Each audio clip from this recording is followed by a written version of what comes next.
Good morning, Proho, beloved. Welcome. What are we? Episode number 41. A beautiful Thursday, rainy. Weather is about 44 degrees, gray, with a promise of rain through the weekend. So that means we're going to be in the shop. Who knows? Maybe we'll do some weekend live streams. Just to kick things off a little bit, one thing that often comes up, and I usually like to share what I'm doing, is what does a guy do? What do you do when you get a brand new axe or hatchet? Now, we're going to go off what the old timers used to do. Men back in the day, they really took care of their wooden handled tools for a couple different reasons.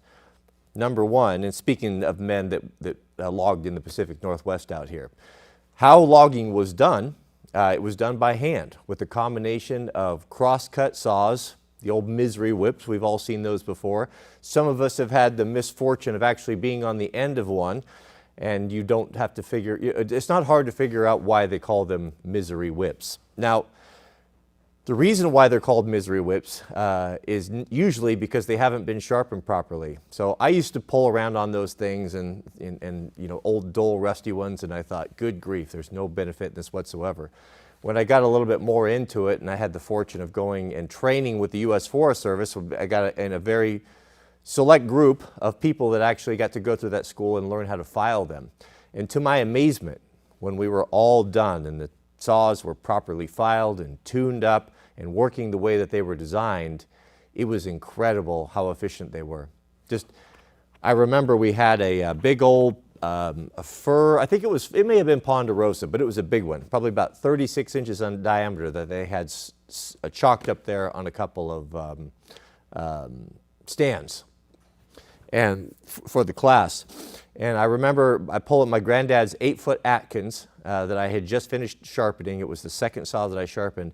And when we put that saw, that Atkins, on that log, on that big old log, each pull the thing was cutting about 2 inches. It was really, really incredible. So they are quite amazing tools.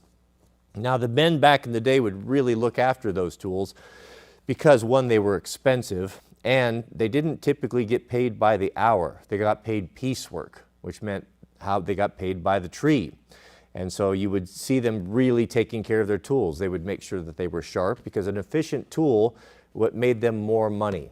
They were so fanatical about that there were stories in the cold winter months, as the men were walking into the forest to go do their logging, that they would actually take their single and double-bitted axe and they would carry them and warm the steel up in their armpits, so it make it less likely for the tip to chip or be brittle in that cold winter environment. So kind of a neat old story.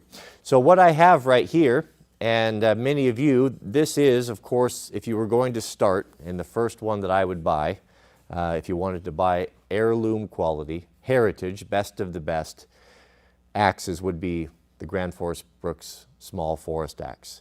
Now, as good as it is, it does need a couple things, or I would recommend doing a couple things before you put it into service. And I was just doing that to mine. I have a brand new one right here, and I'll just go through the steps of what they did back in the day. One of the tools that's a really handy thing to have and very inexpensive is a little four-in-hand rasp. Really clever little tool. With a four-in-hand rasp, you can buy these at your local hardware store for, they're probably $6 or $7. They're not very much, maybe 10 at the most. And you have a coarse and you have a fine. And you have a convex side, meaning convex. Convex side, which has a little bit of a radius on it. This is perfect when you're shaping and working handles around corners, or anything that has, like this, a little crook in it. That little round portion in there is a very good and perfect tool for that. If you were to have this right here, as well as a draw knife, you could actually, if you had a little bit of time and another hatchet, you could rough out the handle with the hatchet, and you can fine-tune it with these. Seems like it's going to take a long time, but you know, guys back then, they had more time. You had more time sitting around, and you could dedicate it to that, but it's a great hobby. So the four-in-hand is still useful on an existing axe, because what they would do is that they would put some texture on the handle. And by using the coarse section of your 4-in-1, you don't have to go crazy with it, but you're essentially just roughing it. cutting just deep cuts just on the handle portion. You don't need to do the whole thing. And that's going to give you, it's going to cut really deep. If you look in there, you can probably see it. Nice deep grooves in there. And that's going to give you really, really good traction. They're pretty slippery, especially hickory. Hickory has a lot of resin in it. And it's actually kind of, especially when you get sweaty, the tool is very slippery, especially if you're not accustomed to holding tools and your hands are a little bit soft. So just by doing that one little thing gives you a nice bit of purchase and really good traction. I have several old axe handles that I got at estate sales or found in different areas, and that was a very common theme. I would see that where they would cut deep hash marks in the handle for traction. You never want to wrap it with anything. Wrapping it with anything is not going to do. It's just not going to feel good to the hand. The bond between the hand and the wood is just something that God created and we just find pleasing. Also, one of the things that makes the Grand Force Brooks axes so incredible, there's a lot that goes into making a tool good. This is designed for people to use. It's not designed to be attractive at a retail store to try to get someone's attention over the competition. Very old design that is developed over, goodness, thousands and thousands of years of toil and labor to be as efficient as possible. As I'm so fond of saying, you can take a brand new chainsaw and you can be very productive with it even if the chain is maybe 50% bright or 50% sharp, just because it has so much power that the engine is actually doing the labor and the work. But not so with these tools. When you're going out and you're working 12 hours a day, everything needs to be perfect and it needs to work with the body. And that's what these were really designed for. So they really are a treasure. Most people don't appreciate the years of evolution that have went into the design. And I'm just talking about the handle, from the choice of the material of the wood, which is American hickory. American hickory is the best handle material for a tool because of its toughness, the way the grain structures are, and it's a very lively wood, meaning it has a beautiful snap to it. It actually enhances the stroke because as you swing it, it flexes and it's got that nice springy characteristic to it, and as it bites the wood, it actually flexes in it and makes it harder. It hits harder. It helps you. Kind of like the idea of the slapjack or flapjack? What was that old leather thing that the cops used to beat on people with? That same principle. You get some momentum going. And it has a tremendous deadening, vibration deadening ability as well. So it doesn't transfer a lot of the jolt and shock that you can get into your elbow. You've heard about tennis elbow. You can, by using an improper tool, like something with a handle that doesn't handle vibration very well, like if you were to have an all metal tool, all that vibration and all that impact is translated directly to your elbow and to your skeleton. And that's very fatiguing and it will really tear you up. So this actually insulates you from that. There's so much to these things, from the leather sheath to the design of the head.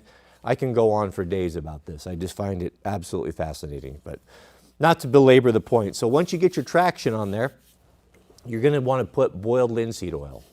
Why do we put boiled linseed oil on? Well, a good tool like this, the manufacturer realizes that they're not so foolish as to put a varnish on it. So if you're working with something else that comes with a varnish on it, you can always tell because it'll be very shiny. It'll be very shiny, and if you were to have like a dirty hand or some grease on your finger, if you were to rub it on there, if you can simply wipe it off and it goes away, then you pretty much guaranteed that you have a varnished handle.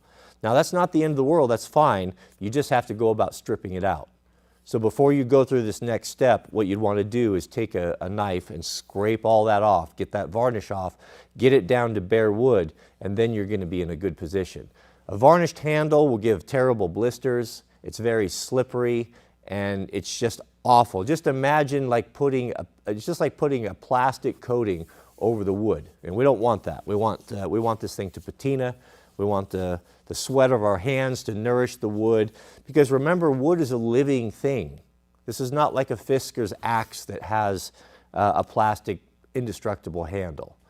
And guys ask me all the time, well, why do you fool around with the wood? All the maintenance of it and the fragility of it. Why don't you just go get yourself a Fiskars? Obviously, those things are tough. You don't have, and they're zero maintenance. I understand that, and the X75s and such, I know they're good splitters. A lot of guys use them. A lot of guys that do firewood for a living use them because they're about production, right? So I get that. But when you swing one of these and you swing a Fiskars, you'll immediately be aware of the difference because the plastic just has no life in it. It's just dead. Flat ABS plastic, it just doesn't feel the same. It doesn't have that snap. It doesn't have that crispness. And it's all about the details, man. Those little things make a difference when you're all day behind a tool. So holding it and handling it, the more you do it, the more patina will come on it. The oil in your hands will help to nourish the wood. And as I said, wood is a living thing. And the resins and saps and everything that nourishes the wood, that's provided for the tree when it's alive, now that's no longer being interjected into the wood. And so it's starting to leach out. It can leach out by when it gets wet. It can leach out from sunlight and just from air and wind and just from time that goes by. And as it leaches out, the cells in the wood, they start to shrink. Just imagine, just like you, when you're dehydrated. You've been out on a bender all weekend, right? And you look at yourself and you look like a sponge. You all dried up from the alcohol. Well, the wood's the same way. And the reason why we put that boiled linseed oil back into it is it nourishes the wood. And it replenishes those cells, and that's really important because that's how you prevent the head from getting loose. Usually, if a head is being hung properly on a piece of hickory like this, it's very rare for it to come loose if you follow the steps of keeping it full of boiled linseed oil. So what I do is, and my favorite, I've been using this for a couple of years now, is linseed. This has been around since 1902. And I believe, if memory serves, that this is actually boiled the way it's supposed to be. Linseed oil has been used as a protectant for wood for a long, long time. The linseed oil was actually used for the barns. That's why the classic red barn that we see all over the place, they're not the bright, vibrant red that we paint them today. They were more of a subdued, a dark red. But the farmers and the ranchers and the homesteaders would put the boiled the linseed oil on there. I don't think they boiled it for the siding. And that was a tremendous protectant from the elements and rain, and it would make the wood last indefinitely if they continued to apply it. And just something in the linseed oil over time gave it that red sheen. So that's where it was originally used. Now for tools, we want to boil our linseed oil. Boiled linseed oil is different than non-boiled in that it dries much quicker. So it's more suitable for wood handles and tools because you can have a rag in the shop, you can put it on there, and it will dry quickly. Usually you can get right to work. Where your linseed oil for siding and flooring is going to can take days for it to dry, which is fine in that application. It's not a problem, but just so you know the distinction. Always boiled linseed oil. Now this stuff here, the linseed, this is about $10, and this will last you, if you're pro-ho, this will probably last you the majority of your life, right here, about 10 bucks. And I believe that this is boiled. This was made, I used to know that this is made over in Red Wing, Minnesota, our friends up in Minnesota. And I believe they followed the traditional process if memory serves. Now if you go to your hardware store, you're going to find boiled linseed oil, but it's not going to be boiled. It's going to have a drying additive added to it, which is just fine. That it works as well. I think it's kind of cooler, a little bit nicer, more traditional to have the boiled, but if that's all you can find, that's not a problem either. I would probably wear gloves with that. So I don't know. It makes me wonder, what's the drying agent that they put in? Our skin is our biggest organ.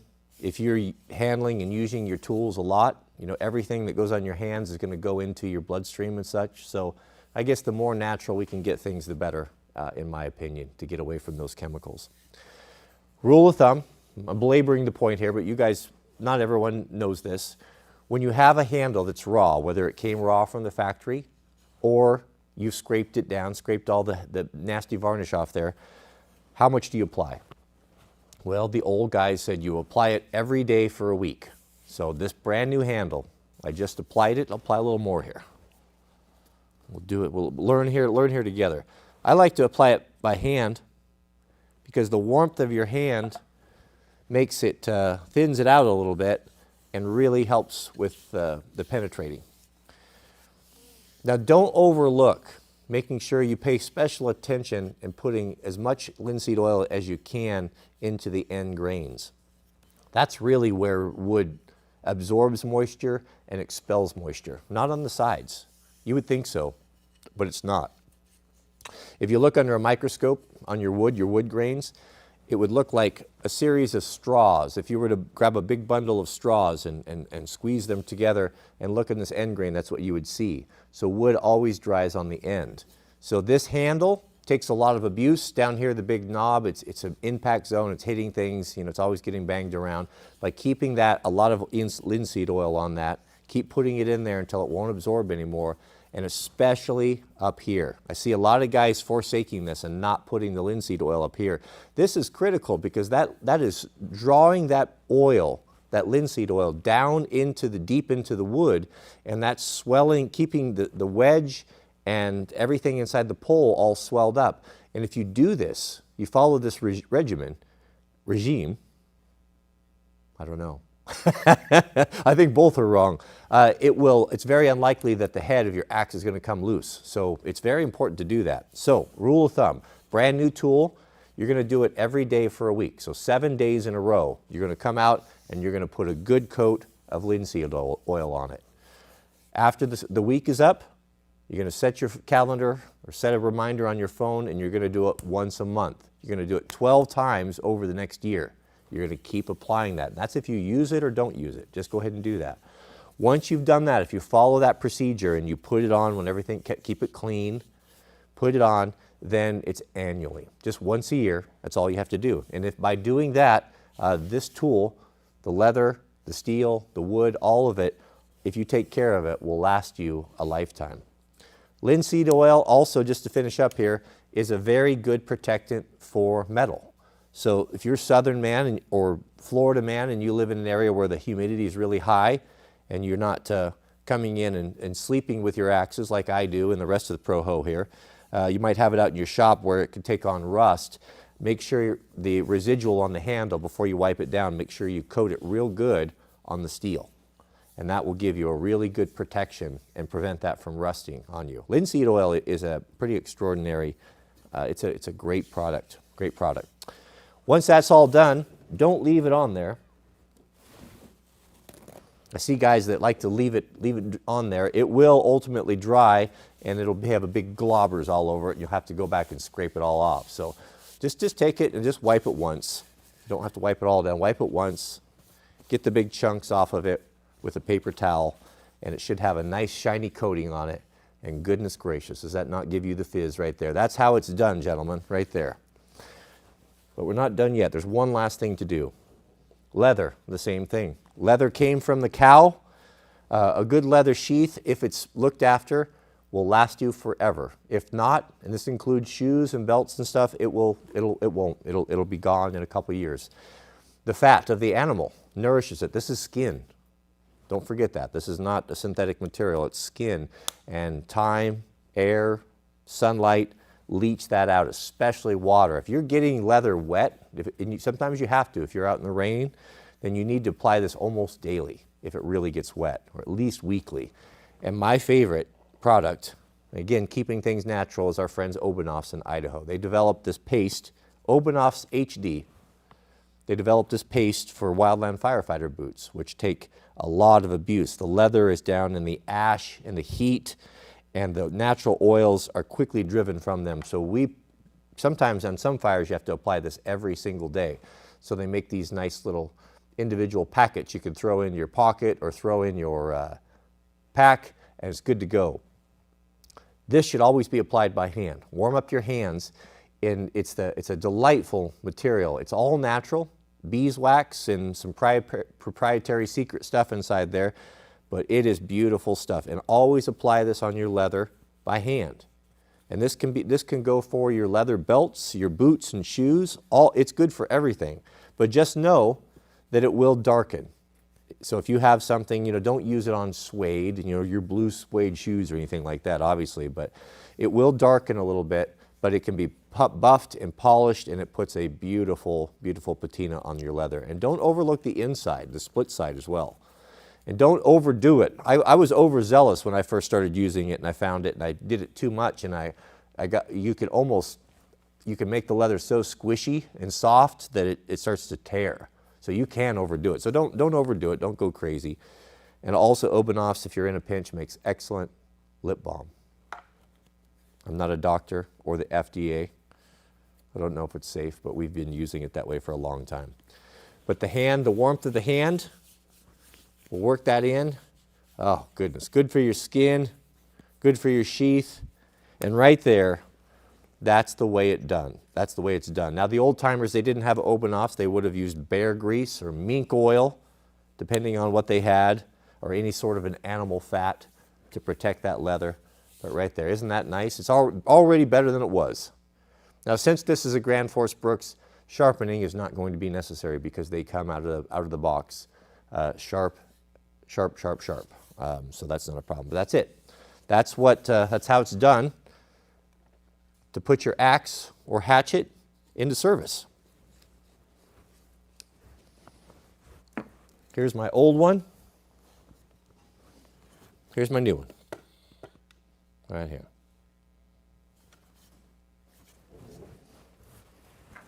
One of my favorite tools.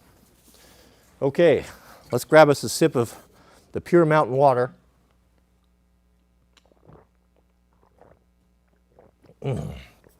Goodness, I don't take it for granted. Our last homestead had sour water. It did not have a lot of something in it. It did not taste good. We had to filter it. But this water is a whole nother story. Filtered down through the lava tubes of Mount Fuji, straight off the glacier, under thousands of years of volcanic rock. And it bubbles up here, and it is some of the finest water in the world. All right, gentlemen. Shall we jump into it? Where are my specs? Let's jump into it, see where we go here. Oh, also, so yesterday we opened the story from our friend, a little story from our friend Nick. He reached out to me last night and wanted to personally thank all of you for all your wisdom and insight to help him make the right decision. He said it was difficult because his family likes the girl. Obviously, she's a good girl, just maybe not the best fit for him. And to put someone out at 32 when they've had expectations of maybe, well, who knows what their expectation. I mean, it's a tough thing. It's a tough thing. But again, we can't allow people, even though we love them, and they're good people, we can't allow them to dictate and to shame us in any way to make us feel like we need to do something that we know is not right for us to do. It's I understand there's things that it's a bad way to start a relationship, and it's going to end up building resentment. So he asked for your prayers. We have a super chat from our friend Dr. Prepper. Dr. Prepper is an OG, been with us for 3 years. Good to see you here, Doctor. He says, my premier body armor package arrives today. Dr. Prepper is stoked. Dr. Prepper is stoked. So a lot of you have bought body armor, and it will be showing up, if it hasn't already, be showing up this week from Premier. Yeah, you're going to be very, very happy. I've been enjoying that too. Now that I have actually usable body armor, because all I had really before was hard military type of rifle plates, which weren't really realistic to use. I'm actually using it, and I have it, took it in my closet, put it into my rotation of clothing. You better believe I'm going to put that on when I go out into the city. Shout out to Dr. Prepper, man. It's always exciting to have packages to look forward to. We have a new member, Mr. Breakpoint. Shout out to you. Welcome, Breakpoint. Glad to have you here. We really appreciate you supporting us. Welcome. And Captain Redbeard the Angler. He's been a new member with us. He's been with us for a month. Shout out to you, Mr. Redbeard. He has a comment. Mr. Redbeard is a 36-year-old trucker with a TradCon wife and 3 boys. Boy, you're treading the wine press of grapes, huh? He says, I don't want to be OTR anymore. What would you do? Think trade school, electrician? OTR, I'm assuming that is over long haul. Is that over the road trucking? I don't know what that is. That's an inside acronym. Yes, I would. I agree with you. There's some jobs that are appropriate at a time in your life, and then some jobs that are not appropriate. Like when I was younger, and before, right before I met Mrs. W, I had a job as a traveling construction superintendent where I built retail stores, and that kept me on the road, 10 months out of the year or so. It was a great job. It was a six-figure job from a good company. I got to travel a lot. Quite interesting. I quite enjoyed it. It was a lonely job, moving from city to city every 6, 8, 10 weeks. It was a very lonely job in that way, but it was very exciting. I enjoyed it. But that type of job, as good as it is, and as good as the income is, it's just not appropriate for a married man. I know I had married men and friends that did it, but I also saw them opened up and exposed to temptations on the road that wouldn't take place normally if you were coming home at night.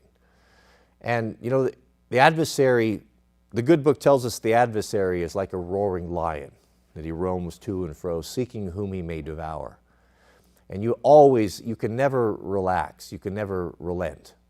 And what I saw on the road is, someone that spent a lot of time on the road in hotels, and the shenanigans that would go on, and especially when you start mixing company. When we would I'd open a store, the last week, I would spend there making sure that there weren't any problems for when the company came in. So let's say I built a Gap store. Well, I would build the whole build out, all men there, not a big deal. Well, the last week, now I've got 16, 14, 20-something girls all coming in that work for setting up the store, and the regional manager and district manager.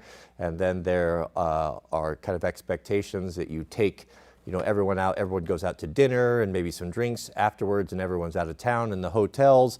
Well, you can only imagine what takes place. And I saw these things take place, and I saw married men getting involved in situations that they probably shouldn't at the time.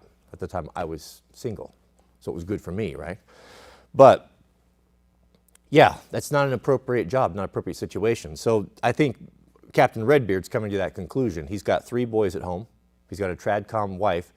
To be away from your home and your family as much as required for long-haul trucking, that's a grind, man. That's a tough job.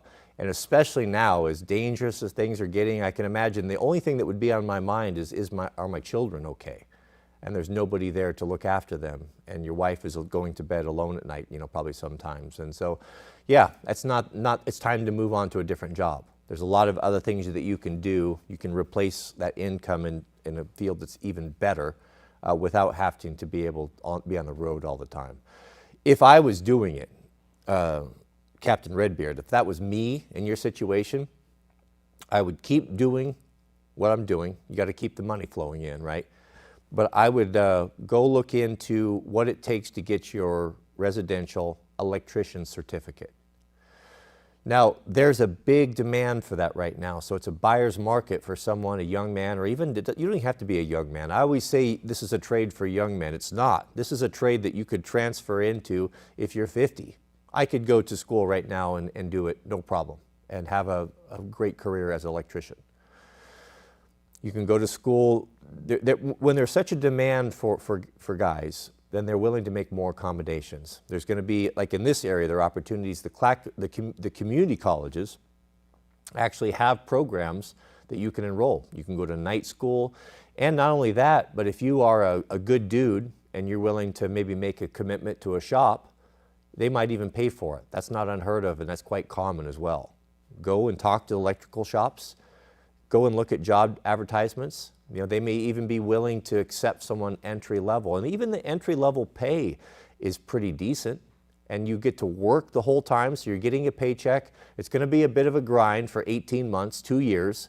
You're going to have to go to school on the weekends, maybe after work a little bit. But you can do it, man. And then, 2 years is not a lot of time. Your kids will be 5 or 3. I don't know how old your kids. 3 kids, not age 3. But you can do it. And you will be in a very enviable position, and you can work anywhere. There's a lot of reciprocity across states, so if you and your loved ones want to pick up and move somewhere else, get out of where you're at, you're not going to be stuck. You're not going to be stuck starting over. You'll be able to move into another job relatively seamlessly. But I think that's what I would do. That's 100% what I would do. Welding comes up a lot. Plumbing comes up a lot. Electrician's the best job. It's the best job. It's respected. You're going to work with good people. When you're at first, you might have to, as an apprentice, you might have to do some outside stuff, but rarely, most of the time, like out here, you can't even bring an electrician into a residential home to wire it, to do the rough in, unless there's a roof on the house. So usually you're working inside. It's a good gig, man. It's a respectable job, and it's very, very needed. I heard, you'd have to chase this down. I don't know the details of it, but I heard that Home Depot, I believe it is, has set aside millions of dollars to support young men and women or people that want to get into the two trades of electrical and plumbing, because there's such a demand for them, to encourage people to get into these. And plumbing is good as well. You know, what I did kind of fell way more in line with plumbing. I wasn't a plumber per se, but I put pipe in the ground and everything. I did everything 5 foot off the house. I didn't do stuff inside the house. So rain drains, sewer connections, sand filters, septic systems, all that sort of thing. And I would envy the electricians when I was out in my rain gear in the mud, I will assure you. But shout out to you, Captain Redbeard. Goodness. Your whole career's ahead of you, man. I think that's exciting. That's exciting. Your wife's going to be proud of you, too. We have a super chat from Gacrazy Cajun. Sorry about that. And new member, Stubby is the man. Shout out to Stubby. Thank you. And our friend Jamie. Jamie's been with us for 2 months now. Jamie is one of our faithful members. Welcome, Jamie. It's always good to see you back. Jamie says, I always appreciate your insight on nuanced topics from women to tools. What kind of trailer does Proho need to have for 3 acres for reference? That's a very good question. What type of trailer? 3 acres. 3 acres is small. Now, I've had our second home. Our first home was right in the city with a small lot, little backyard. Our second home was 1.5 acres. So I'm just envisioning what 3 acres is like. So 3 acres, that's significant. It's a significant piece of property. Big enough where you could use a trailer if you need to put gravel or haul compost or dump firewood and such. Boy, so here's what I have. I have a 16-foot flatbed with ramps, a non-tilting trailer. Now, I bought that a long time ago when Mrs. W and I first got married to haul Jeeps. I was buying Jeeps off the TJs off the dealer auction, and I'd load it up on the Miracle truck and head out and drove all over the country, and I'd go pick those things up and bring them back on that. Used that forever. Used it for lots of different stuff. So I've had it for years and years. Still have it to this day. But last year, or 2 years ago, whatever it was, I bought a 14-foot dump trailer. And the dump trailer, I have not used the flatbed one time since I've had the dump trailer. The dump trailer is so far superior. Having the ability to dump, so if you load it and not unload it, like the flatbed trailer, just a regular one, they're going to be a little bit cheaper. But if you want to haul firewood or you want to haul stuff, you got to put stuff, you got to build sides up on it and take them off and all that. So, man, you can just never go wrong with the dump trailer. Really, in a perfect world, and if you want to take Proho to the next level, my neighbor and friend has two dump trailers. He's got a 16 and a 14. And what he does, he doesn't like to pay for the trash because it's expensive out here, the trash company to come around. So he has the 16 that is just there, his personal dumpster. So he puts it out there and they throw the trash out there in it and, whatever construction debris, yard debris and all of that. And when it's full, twice a year or whatever, he loads it up in the truck and runs it down and dumps it at the dump. And man, what a difference unloading at the dump with a dump trailer versus the back of your pickup or a flatbed trailer. So, if you have the means and you want to get into it, that 14-foot is really the sweet spot. A 14-foot trailer is going to give you the ability down the road. You'll ultimately, if you're Proho, you're going to want to get yourself a track loader. You'll be able to haul a track loader or a mini excavator. You'll be able to go down and get bark dust. You'll go down and be able to get down and get gravel and different things. It's all about having options. you will if you ask any man that's bought a good quality 14-foot dump trailer, if he regrets buying that, he will not say he regrets buying that. You will find uses for you that you didn't know were available. And the way I look at that, the way money inflation is just stealing money from us, putting money in a hard asset like that that's going to last and always be worth what you paid for it is wise. And if you lose your job or you just want to make a little bit extra money, man, a guy with a pickup and a dump trailer, you can do a lot of work. You can basically start a landscaping business. You can go haul trash. You can do a lot of things. You can go get firewood. It just gives you incredible capabilities. I can go get gravel with it. Like I can put 2.5, probably 3 yards. I overloaded a little bit, but I put 3 yards of gravel in it and haul gravel up here for my driveways and stuff. Yes, I could hire a dump truck to do that and such, but I just like being independent and like doing that and having the ability to do it. So if I already had a pickup, I wouldn't get a dump trailer if I didn't have a pickup, obviously. But if I already had a pickup, then I would get a dump trailer, and the 14-foot is really where it's at. We've talked about this round and round with all my contractor friends. We've exhausted this topic. Should you get a 10, 12, 14, or a 16? We all believe and agree that the 16 is too big. It doesn't seem like it would make that much difference, but that 2 feet is huge. There's just no reason for it. It's a lot more difficult to navigate, and the 14, that's where it's at. Shout out to Jamie and his 3 acres. It's a good start. We have a super chat from our friend Duster16, who says, have you watched the movie Run, Hide, Fight yet? The plot of this fictional movie is related to the past Monday's major event. I have not. I actually kind of forgot about that. You recommended that earlier in the week. Run, Fight, Hide. Man, I don't know if I'm going to, to be honest with you, Duster, just what's coming out of Hollywood is trash. I'm not interested in superhero movies. So if you take all that away, they're just not really offering anything. And it just goes against, here's a perfect example. There's a lot of Christians, and I've been guilty of this in the past before and kind of just overlooked it, but of late I've really started to see it very differently. What would you think? I heard someone make this analogy a while back that was quite interesting. What would you think if you went to church? Let's say you're a man of the book, that you're the priest of your household, and you're trying to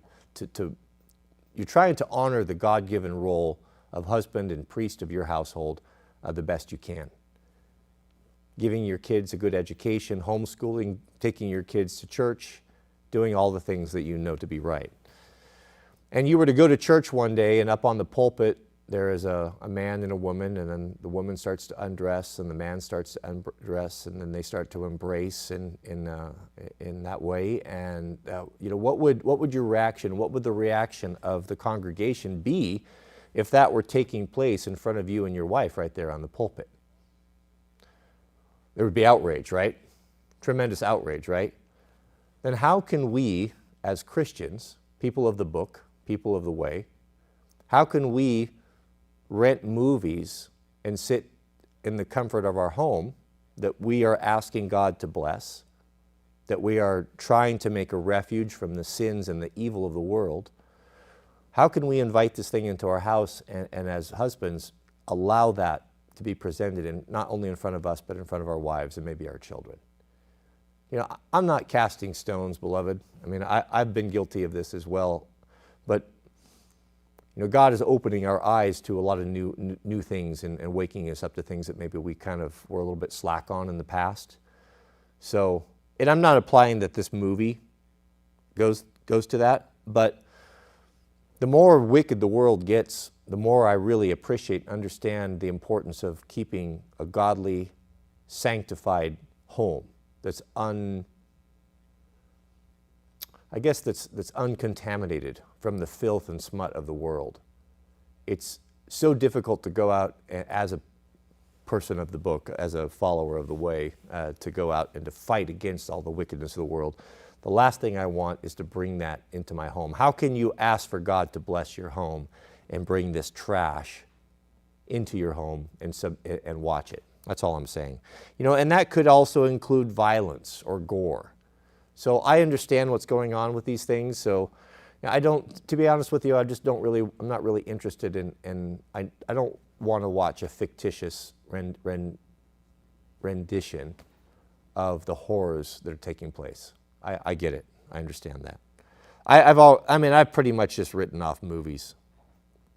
And that's coming from someone who loved movies. I've always loved movies. I've always been kind of I've always enjoyed my own company. And I've had a good friend group, but I spend half of the time I like to spend by myself. I prefer to be by myself, working by myself. When I had my businesses, they were typically by myself.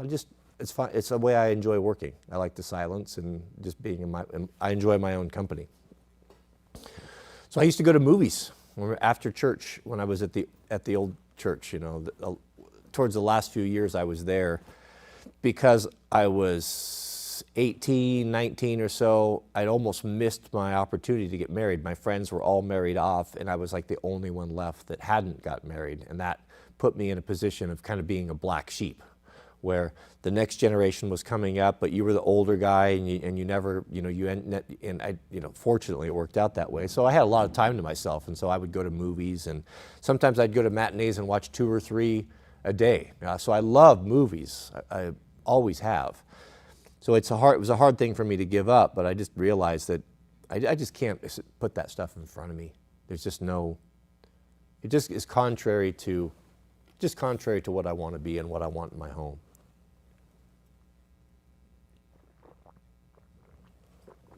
Goodness, that water's good. But thank you for the suggestion, Duster 16. We have a super chat from Bradley Cowart. Bradley writes, not sure if you've seen it, but the FDA approved over-the-counter Narcan purchases. So that's very interesting. I'll tell you about my first Narcan experience if you want to hear it. People have been known to maliciously rub fentanyl on public surfaces without adding to your medical kit if you don't have it. About 89, oh goodness, Narcan should not be that expensive. I actually have it here. I have a friend in the industry that hooks a brother up with that sort of thing. Narcan is an antidote for opiate-based drugs and such. The first time I used Narcan, so I was going through EMT intermediate school, and we had to do residency work at hospitals and cities. I don't remember if this was Portland or it was PDX Portland, or maybe it might have been Denver General in Colorado. But we had a dude coming in overdosing on something. I think it was probably heroin. And just about ready to die. And it was like I'd just gotten there. It was the first time, this is coming from someone that was my first time in a hospital, actually.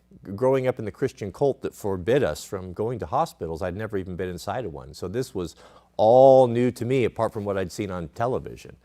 Well, the dude comes in, strapped to the gurney, convulsing and having all sorts of problems, overdosing. And they administered Narcan to him, and they gave him activated charcoal. So activated charcoal, if you don't know, that's something you should have. Proho should have that in his kit as well. It's really good for upset stomachs. Charcoal is a great material, has tremendous surface area when it's crushed for absorbing toxins. That's why, I don't know if they still use it. I think they do. It was still the charcoal canisters in the emission systems of some of the cars of the 90s and 2000s. They probably still use it today. Would use that to filter the gas vapors before they went out into the atmosphere, because that charcoal is such a great filter. It can be used, just the charcoal you get out of a fire can be crushed up and used in a bag or a can as an emergency or impromptu water filter, and it's somewhat effective. So they dosed this guy, forced black activated charcoal down his throat and gave him Narcan, and he came out of that so quickly, it was shocking, the transformation, how effective that was. And he was angry. We took away his high. And I just remember that black activated charcoal, man. It was everywhere. I thought, goodness gracious, there is no way that I ever want to work into a hospital. I'll tell you another funny story. So this was in Denver General, in Denver, Colorado. I was going through medic training, and I had to, that particular rotation, I had to get a bunch of IV sticks. IVs, inserting IVs. That was one thing that I did a lot in the fire department, and I would ultimately do it a lot of times in the back of ambulances. So what would happen is let's say we would run an MVA. The fire department, police department was usually first on scene.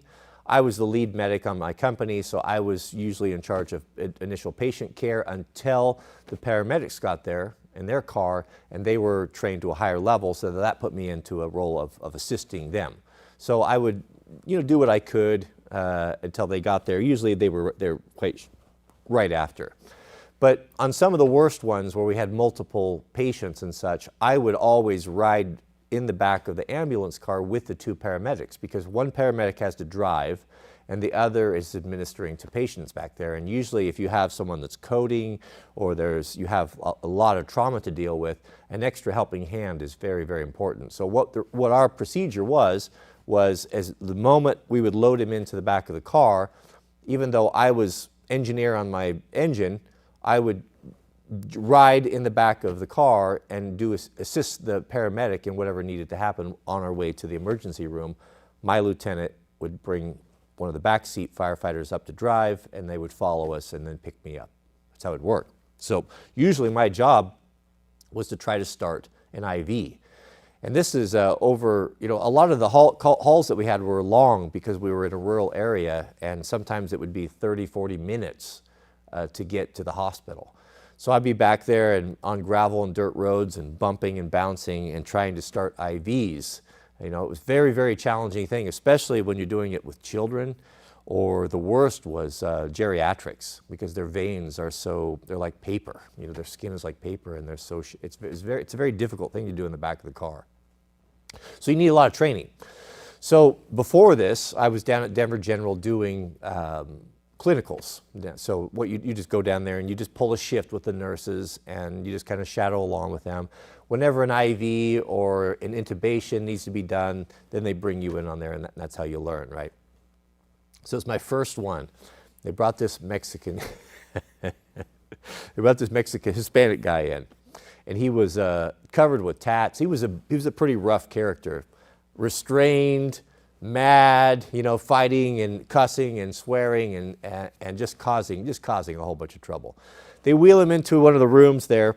Now I've got to go in there and start an IV on this guy, right? He doesn't want an IV started on him. And so I get my stuff together, and I go up there, and the nurse is in there for a while. She's trying to calm him down. Finally, she tells me, get the IVs, dual bilateral IVs started, and then she went on to do something else. Because those emergency rooms in those big cities are just pandemonium, so it's just absolute chaos. So I'm thinking, good grief, this is a stressful situation, and this guy doesn't want an IV. How am I going to get an IV started on him when he's thrashing around like that, right? So I get my stuff together, and I go over there close, and then he looks at me, and he starts spitting. He starts trying to spit on me, right? He's, because he's restrained. Man, I'd had enough of him. I went around to the front of the gurney to his head, and I had one of those big, large bore needles, little catheter deals that you put in the arm. And I got down really close over the top of his head, and I whispered into his ear. And I said, you spit on me again, S.A., and I'll put this in your eye. Now, at the time, I'm 6'4", with the fire department, about 226 or so, 225, 226. I mean, just jacked, right? All we had to do was just work out and eat all the time. And that was it, man. He was good, and him and I had no more problems at all. We got those bilateral IVs started, and he got his treatment. There was no more spitting. Goodness, that was funny. We have a super chat from Mr. Jason Barr. Jason's been with us for 2 years, but around for longer than that. Jason says, did I read the comment? I'm sorry. I didn't answer Bradley's comment. So Narcan. Yeah, well, I guess I did. Yeah, Narcan. So it would be, if you can get that over the counter, that's a life-saving, that's a miracle drug, really. I've seen it, and I've used it and I've seen it used many times, and it works really good. Now, I didn't think that worked on synthetics. Isn't fentanyl a synthetic? I don't know, man. I've been out of the Portland street drug life for some time now. I don't know about these things. I never have got involved with fentanyl. Thank God. We have a super chat from Mr. Jason Barr. He goes on to say, "And now, alas, the axe is laid unto the root of the tree. Therefore, every tree which bringeth not forth good fruit is hewn down and cast into the fire." Matthew 3:10. Time to sharpen your axe. Yeah, that's actually one of my favorite verses from the New Testament. Yeah, what it's talking about, Christ is talking about, you will know them by their fruit. Everyone looks the same. They're alike to an orchard of trees. You look out across the orchard, you plant an orchard, and you have an expectation that they're going to produce fruit. You go to the effort of digging the hole. You go to the effort of carefully putting the tree and taking care of its roots and the mulch and the compost. You diligently water it, protect it from the sun. You build a fence around it to keep the deer out. You know, I've put in orchards. I know, it's a lot of work. You do this, you give it every possible chance to be successful and protect it so that it can produce fruit. Well, the next year, if you get it, sometimes you'll get one that doesn't produce fruit for some reason, and all the other ones do. And so you're picking apples and plums and peaches and cherries, and yet this one tree that's still receiving all of the care from the fence, all of the care from the mulch, all of the sweat and tears from taking care of it and pruning it and watering it, irrigating it and all that, but yet it doesn't produce. Well, it comes a time, how long do you strive with something like that doesn't produce? Why should you have that encumbering at the ground? Well, redouble your efforts, give it some fish manure, give it a little extra water, and still yet it doesn't produce. You ultimately have to make the decision, well, even though it's grown and thriving, we need to cut it down. Why should it encumbereth the earth? Why should it receive all of the benefits that the other ones are doing? Where they're producing fruit, they're giving back for the labor we're putting into it, and yet this one does nothing but just stands there and grows. That analogy Christ is using for the man of faith. God calls you out of the world, sits your shoulders right on the straight and narrow, might even give you a special blessing or an insight or a miracle in your life, deliver you from some sort of a vice that you've struggled with your entire life. And He'll do all those things for you, and there's nothing required of you other than just to let it be done to you.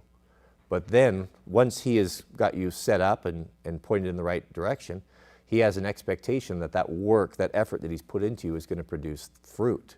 What is the fruit? Well, the fruit is loving your neighbor as yourself, carrying one another's burdens, being useful to Him, being a blessing to those around you, being an example, a light of purity on a hill for all of the evil and the people that are marred in darkness can see. And if you continue to produce fruit, then He will continue to water you and fertilize you, and you'll grow bigger and stronger and produce more and more fruit. That's the analogy that He's giving. But what He's saying right here, what Jason Barr has brought to our attention here, is that there comes a time that if you don't produce that fruit, that He won't strive with you forever. He will lay the axe to the root, so to speak, and hew you down and throw you into the fire. And then He will give that spot of land that was appointed for you to another that will or is willing to produce fruit. There's a lot to that story to unpack. Mr. Barr has a gift of bringing the good Scripture at the right time. I think that God has brought Jason into the middlemen to do this sort of thing right here, to open up these discussions, because he always picks something at an appropriate time. I appreciate that, Mr. Barr. Thank you. We have a super chat and new member from our friend Cristo. That's a good name, Cristo. It's very generous of you. Thank you, Cristo. Cristo writes, "Hey, Cody, hope you and your family are doing well. Besides being the survival firearms, DIY, pro-ho, and homestead lifestyle guy that you are, have you ever been adept at hunting and fishing?" Frenchie from Kent. As a matter of fact, yeah. Grew up in a hunting family. Started hunting when I was 10, carrying a rifle when I was 12. Hunted all the way up into my 20s. Elk, deer, bear, caribou, or not caribou, antelope. That was the main thing. But that's what we did. All of our vacations were took hunting. All of our family was that's all my granddad was about. Butchered our own meat, cut our own meat, wrapped our own meat, did all that thing. Fishing was my thing, man. I'll tell you how I got into fishing. I used to go fishing annually with my granddad. We would do an annual trip to Diamond Lake, Oregon, right over near Crater Lake. Absolutely beautiful. Right at the base of Mount Thielsen. Mount Thielsen, go look up Mount Thielsen online. It is very, very pointed. It's one of the steepest, pointiest mountains ever, and I climbed it a few years ago. And I stood on the very, very tip, the top rock on it. It's about the size of a man's head. And it's daunting because when you look down over the edge off of one side, it's like a 4,000-foot vertical fall. It is extraordinary. So this mountain looms right at the base of Mount Thielsen. We used to go there and catch those big old lake trout, trolling Ford fenders. Man, good memories. That's how I learned to fish. My granddad would take me opening trout weekend, and we would rent one of those old wooden boats there that have an old 9-horse Evinrude outboard on it. And man, the memories of that, wonderful. Gives me the fizz thinking about it. We're going fishing, beloved, as soon as the lake melts out. Actually, I was thinking this morning that I'm not 100% physically fit to go back and go hardcore snow biking, but I would like to bust up and just stay on the roads, go up into the forest, up to the lakes that I want to go fishing at this spring. I've never seen it up under 10, 12 feet of snow. So if I do that, I'll take you along. I don't know. I'm kind of reluctant to go up there by myself, but I might. So that was my fishing experience. When I was about 13, I was into BMX bikes and BMX bike racing, and some friends and I rode down to the river, to the Willamette River in Oregon City. It's one of the only urban Chinook fisheries in the whole world where you can catch world-class Chinook salmon right in a city. And the spring Chinook run is the best, and the fall is pretty good as well. I didn't know about any of this. I didn't know the difference between a salmon and a trout. I mean, really, I was 12, 13. We rode our BMX bikes down there, and I watched a dude that was fishing on the side of a catwalk, a little catwalk where the tugboat's tied up next to, right next to the locks that went up the falls. I watched him reel in about a 25, 26-pound spring Chinook. Now, if you've ever hooked a 30-pound spring Chinook, that's something else. It's a fight. It's a big, strong, powerful fish. And I watched that whole thing, and I could not believe it. Like, I mean, I'd caught trout and things, but I couldn't believe that you could catch something of that size and mass down there at that river. And I was so enamored by that. It was a mile away, and it was steep, uphill. We lived way up the hill. Rode clear up the hill, got my trout fishing rod, I bet I was 13, and right back down there and stood next shoulder to shoulder with all those men that were casting down there. Didn't know anything. I had a trout rig. I had my tackle box and everything, just what I'd learned from my granddad. And I watched them. There were about a dozen guys that would fish down there on this catwalk. It was the only place that you could fish on the river if you didn't have a boat. Boats would be trolling and fishing up at Black Point and all that, but guys that didn't have boats, if you wanted to catch salmon, you had every opportunity right there because you could fish off that catwalk. And you would throw spinners with 1 ounce weight. You'd throw spinners out there, and then you just reel in spinners, and it was very productive. They would do really well down there. So I fished down there for the whole week, every single day. This was during springtime, every day. If I was in school, I would go after school. If it was a weekend, I was there. I was just stand there all day with those guys. I don't know. Fishing appeals to some people for some reason. And finally, with my trout rod, I think I was casting like a rooster tail. It's just something completely inappropriate. Like the moment, if I had even hooked one of these Chinook, it would immediately just broke the line off. 8-pound test, at the most. Finally, one of the old guys, he must have been in his 70s, had pity on me, and he said, "Son, that fishing rod, that's not appropriate. You need to get a proper salmon rod. You need to get something with 30-pound test, bait casting reel, and something stronger. You know, this, you're not going to be able to catch a fish with that. Okay. So I went home, told Dad, Dad, I need a bigger fishing rod. One I have is not going to work. He doesn't know anything about fishing either. Okay. So we go down, this is after work, so he loads me up in the truck, and we go down to Larry's Sports Center in Oregon City. There, it was a great big, it was like not as big as a Bass Pro Shops, but it was still a big one. It was a private one, and they had all the fishing and hunting stuff there. And so I didn't know anything. I didn't know the difference between a spinning rod and a bait casting rod, graphite, fiberglass, I didn't know any of this stuff. I just knew I needed a big one. So we went up there, and they had on sale, they had Eagle Claw, great big Eagle Claw, yellow fiberglass, heavy-duty salmon rod with great big spinning eyes on it. Now, the eyes on a spinning rod are big. Eyes on a bait casting rod are small. It's a different type of reel. You know, the type where you do this, and it's got the thing, the spinning versus, I don't get into it. It's two different types, right? So I bought this. I've got that, and it was on sale, and it was cheap, and okay, now I need a reel. Well, we go over to the reels, and to buy like a Abu Garcia, like a good one, or a Shimano, they were expensive, $100, $80, that was not going to happen for a 12-year-old. Dad was not going to buy a brand new rod. And he said, well, I think I think he was trying to talk me into a big spinning reel. And I don't want a spinning reel. The guys down there don't use spinning reels, Dad. They use the little ones. They use the bait casting reels. I need that. Okay. Well, just so happened that they had a used bin at the ender, like the ender of an aisle. They had a used bin of guys that would come in and trade in old reels, and they'd give them a few bucks for it, and they'd dump it in this bin, and you could fish through it and try to pull something out, save a few bucks, right? Well, there was one in there. It was a bait casting. It looked just like the ones that the guys had down there, and I saw it, and it was like $5, $10. It was cheap, and I thought, that's it. That's exactly what those guys are using, and I grabbed it, and it was the right price, and I'm like, this is the one I want, Dad. Okay. So we bought the Eagle Claw spinning rod, which didn't have the right eyes. Not a big deal. Doesn't matter. And that bait casting reel. Well, what I learned later was that this bait casting reel was probably circa 1946 or so. And it was, as they lovingly called them back then, a knuckle buster. Knuckle buster got its name because it did not have any drag on it. Now, drag on a reel is a knob that you tighten.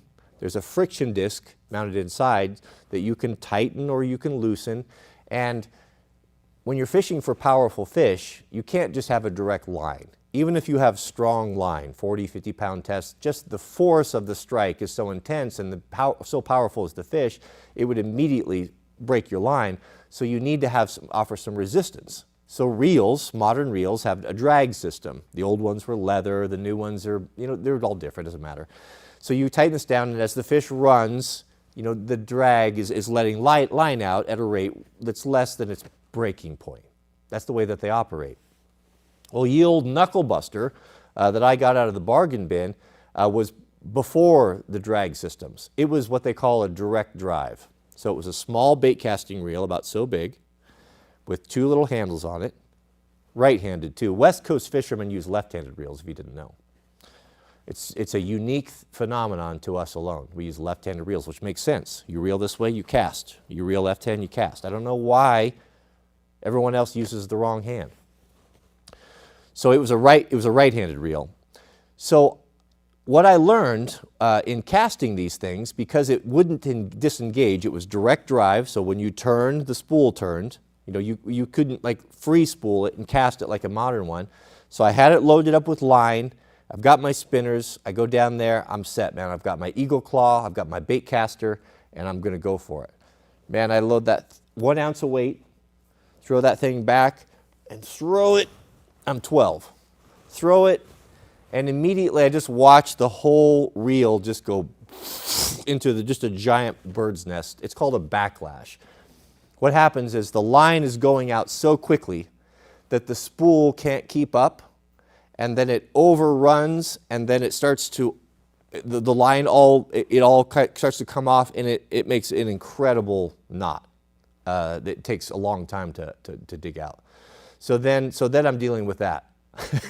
You know, so finally I figured out how to cast it, and it's a very difficult thing to cast one of those. To be honest with you, that's not a skill that most fishermen have. But I developed it because that's the reel that I had with my eagle claw. So it was just a day or two, but I finally got it figured out.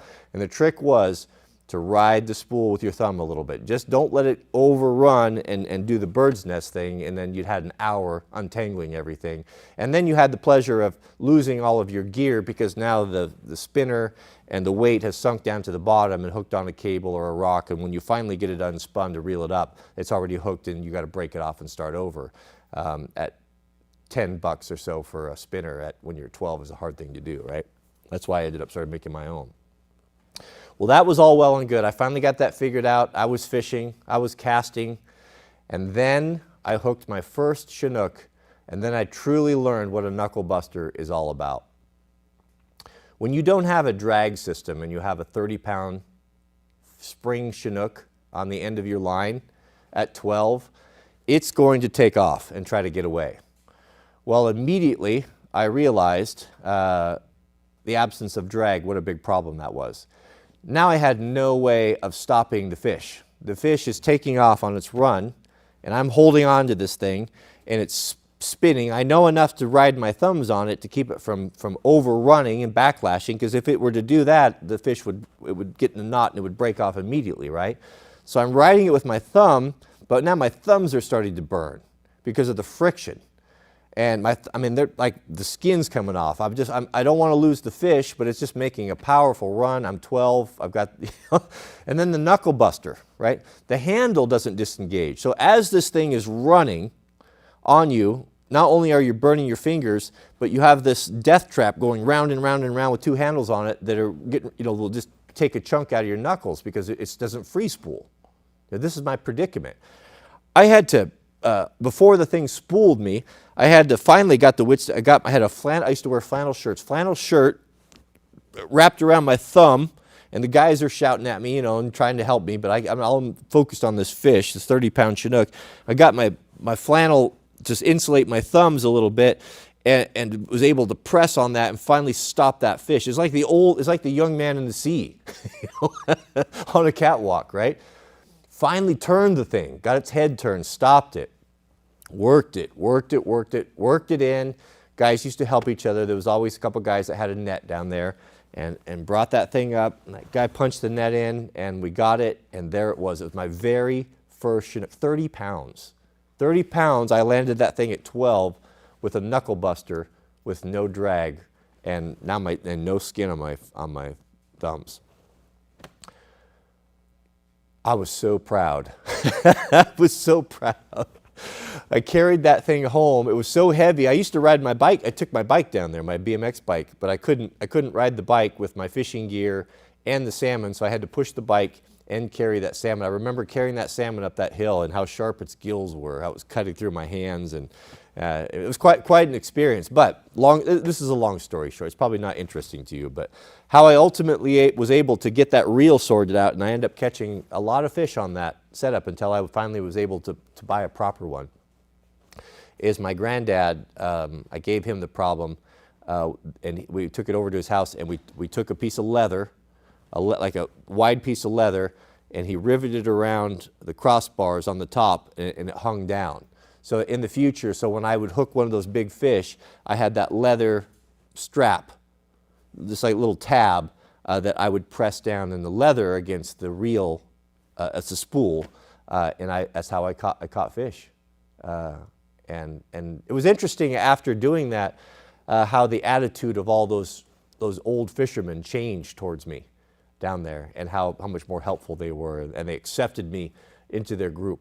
It was quite a thing. I haven't thought about that story, or maybe I have never shared that story since it happened for a long time. But that was. But if you want to ask about fishing, and that was the start. So all through my 20s, all through high school, that was my whole life, was fishing and hunting.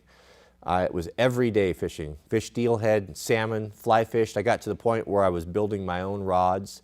I started a lure business where I was building my own spinners. I was ultimately selling spinners to the guys down on the catwalks. I was making my own. I would take them down there. I'd make them all from scratch and put them on a cardboard and take them down there, and guys would give me like $3 for them. I'd sell those. I sold them to a local tackle shop. Built my own fishing rods. Then I got into fly fishing. Tied my own flies, built my own fly rods. I would even tie flies down on the bank. We used to go down when we'd fly fish. We'd go down with had a big net, and before we'd start fishing, just to give you an idea of how involved I was into this, we'd take a net and we'd go through the water, sift through the water, and then examine what we would find. What type of larvae, what type of bugs, was there a hatch, was it the salmon flies, whatever. And then if we didn't have a fly, or a wet fly, or a grub, or a midge, or whatever it was, for that the fish were feeding on, I actually had a portable fly box that I'd built in wood shop in school that I'd flip up, that had a vise in it and everything, and right there on the bank, we would tie, I would tie flies according to what I'd found if I didn't have it already. So that's how involved I was into it. And I did some guiding. I wasn't a licensed guide, but I had an 18-foot jet boat, flat-bottom jet boat with a 115 horse Mercury with a jet pump on it. So I fished a lot on the Clackamas River and the Willamette River where I grew up, and did some guiding on that as well. That's how I got my first high school job as an outboard mechanic, because I burnt my engine up on my outboard and I didn't have the money to repair it. And I took it to a Mercury shop, and my dad was with me, and we were looking at it like, what's it going to cost to fix this? And he said something about looking for someone for work, and my dad said, looked at me and said, well, why don't you do it? You can do that. And so they hired me. So I went to work working on outboards. I worked on did the little Mercuries, 2.2 to 50 horse, and they just taught me on the job. I worked at a bench working on the outboard motors. That was my high school job. Yeah, so thank you, Cristo. That was a long story, huh? Good. I have a lot of fishing stories, lots and lots of fishing stories. I did it for a long time at a pretty high level. We have a super chat from Thomas W. Hertzler. Shout out to you, and brand new member. Welcome, welcome. He says, what's your opinion on the German-made Oshkenskampf axe heads that still puts on their axes? I have a Pro University Forest axe. They're very good. I've had a couple of them. I've looked at a lot of them. They're very good. Typical with the Germans, this comes down to style and preference. But here's a good example. The German axes are of the best quality, no doubt. But in my opinion, a lot of the things that the Germans do it's so overbuilt and heavy. So I prefer, and this again is just personal preference, I prefer the axe lines of the Scandinavian axes. They're a little bit more petite. They're a little bit more, just imagine that, like, they're more performance oriented. Imagine like I don't know how to describe it. Rather than just typical German, just use brute force and punch through it, and weight and mass and steel. Where the thinness and just the attention to detail, the slimness, the smaller, finer, more refined nature of the Scandinavian axes just appeals to me and gives me the fizz. Now, but if you like, big overbuilt and chunky axes, they're very good. They're very good. Those axes are beautiful. Those steel axes are actually the ones I've looked at are really nice quality. Here's classic German right here. Here's class, this is the Halt Works, but you get the same idea, big over. I'm not comparing this with a small forest axe. This is obviously a splitting axe, but just the robustness and the largeness of everything kind of, I don't know, maybe proves my point somewhat. I think that they're excellent. I like their axes a lot. I just prefer the Scandinavian style, thinner handles. Usually thinner cuts that bite really good into the wood. Don't typically split as good as the German axes. If you're looking for a splitter, if you're looking just for an all-around campground bruiser, The German axes are excellent because they usually have big, thick handles that don't typically break, and they've got a lot of weight, a lot of wedge in them, and they split well. They're excellent, the ones I've seen, Thomas. Either one are good. It just comes down to personal preference. There's no wrong answer with those two. We have a member message from Handy Mike. Handy Mike's been with us for 53 months. Goodness, shout out to you, an OG member. Finally made a live stream near the beginning. Welcome, Mike. Welcome. Good to see you here. Thank you for your years of support. We really appreciate it, and I appreciate you showing up and hanging out with us. We have a super chat from Kreis Toff Hepner, who writes, do people change? Can a 304 ever become a Mrs. W, or is Mrs. W a Miss S since day one? You know, that's so interesting that you bring that up. Mrs. W and I had that conversation this morning over breakfast. She was making breakfast, and she was making the counterpoint that not all these 304s are bad, that everyone, that God can make changes in people's life, that everyone can change. And I was making the point that you can't turn a hoe into a housewife, basically. And she made the point that there's no one there's no one beyond redemption. And she's right, but I'm also right. God will forgive your sins, but you will still pay the consequences. If you get drunk and you get behind the wheel, let's say you're an atheist, and you crash and you kill someone and you go to jail, you can sit in that jail cell and you can get on your knees and you can give your life to Christ, and you will be redeemed and you will be saved. You will be forgiven. But you will also pay for the consequences of your actions. You will sit out your term. Even though you are forgiven and made whole in a new man, new creation in the eyes of God, you'll still pay the consequences. The body will still pay the consequences for what it did.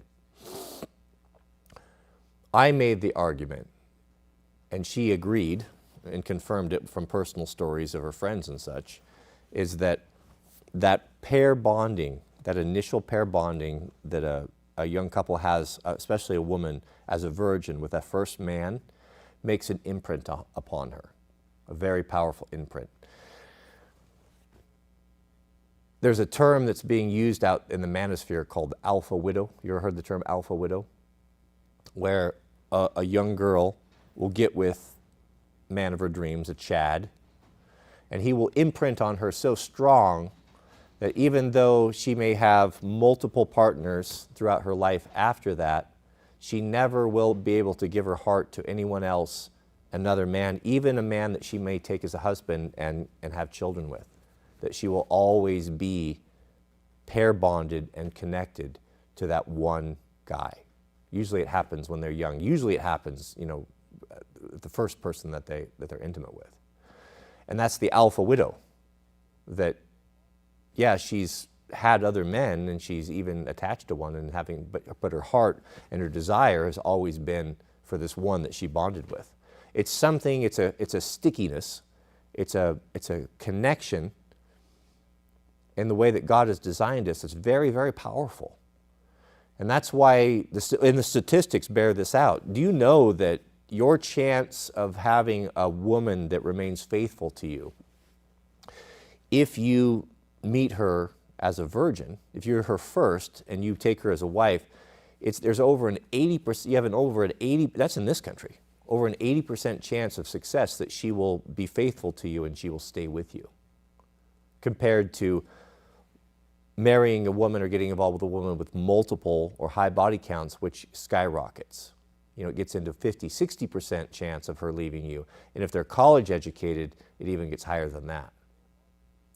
So it's like, would you go outside if you knew that there was a 50% chance that you would die or get in a car wreck? Would you take your favorite muscle car out? Would you go out? You had a 50-50 chance of it being totaled. Of course not. Yet here we have the statistic that these women with high body counts that we take as wives, there's a 50% chance that they'll leave us, take our kids, destroy us in the family courts, destroy us financially. Who wants to go through that? Why would you take that chance? That's why when I took a lot of heat for the comments on, try to find someone with low body count. And if you're a young man, try to find someone that's virgin if you can. They were applying that to me, like I'm some sort of a pedo or something. It wasn't about me. I've got mine. I'm not out dating. This is advice to young men. This is to warn them so that they don't make a mistake. Because look at this. Look at the number of young men and men that are ending themselves. It's very, very high. And divorce and what women do and leaving them and destroying them in court is contributes to that in a large way. So, yes, a woman can be out in the streets with a high body count. She can come to Christ. She can forsake her ways, but it doesn't undo the damage that she's done to herself in being promiscuous, in destroying that pair bonding ability, that stickiness that God has set us up with. She's given that away to someone else, and it can't be reclaimed. That's the problem. So I don't like it. I'm not getting joy from it, but the problem is their mothers are not telling them this. The mothers are encouraging them, yeah, you should live your life, get out there and enjoy your freedom and sample all you want. There's no consequences. There are consequences. And we're seeing that now. That's why there are so many Karens. That's why there are so many angry women out there, because they have been lied to. And unfortunately, there's nothing they can do about it.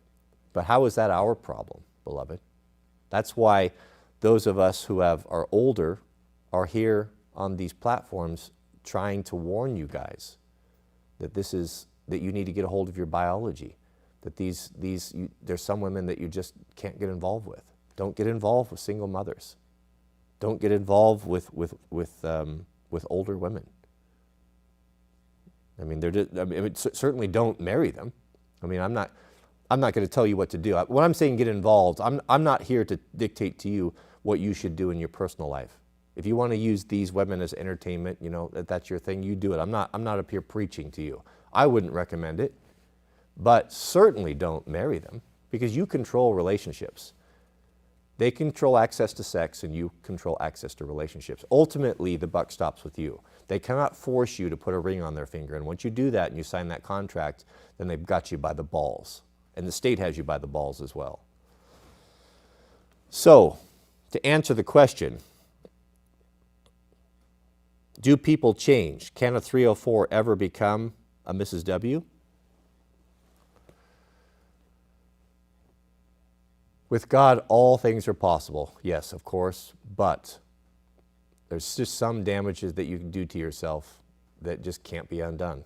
And as heartless and difficult as that might be to hear, it's just the way that it is. So my answer would be probably not. We have a super chat from Hunting for Hookers Outdoors. Welcome.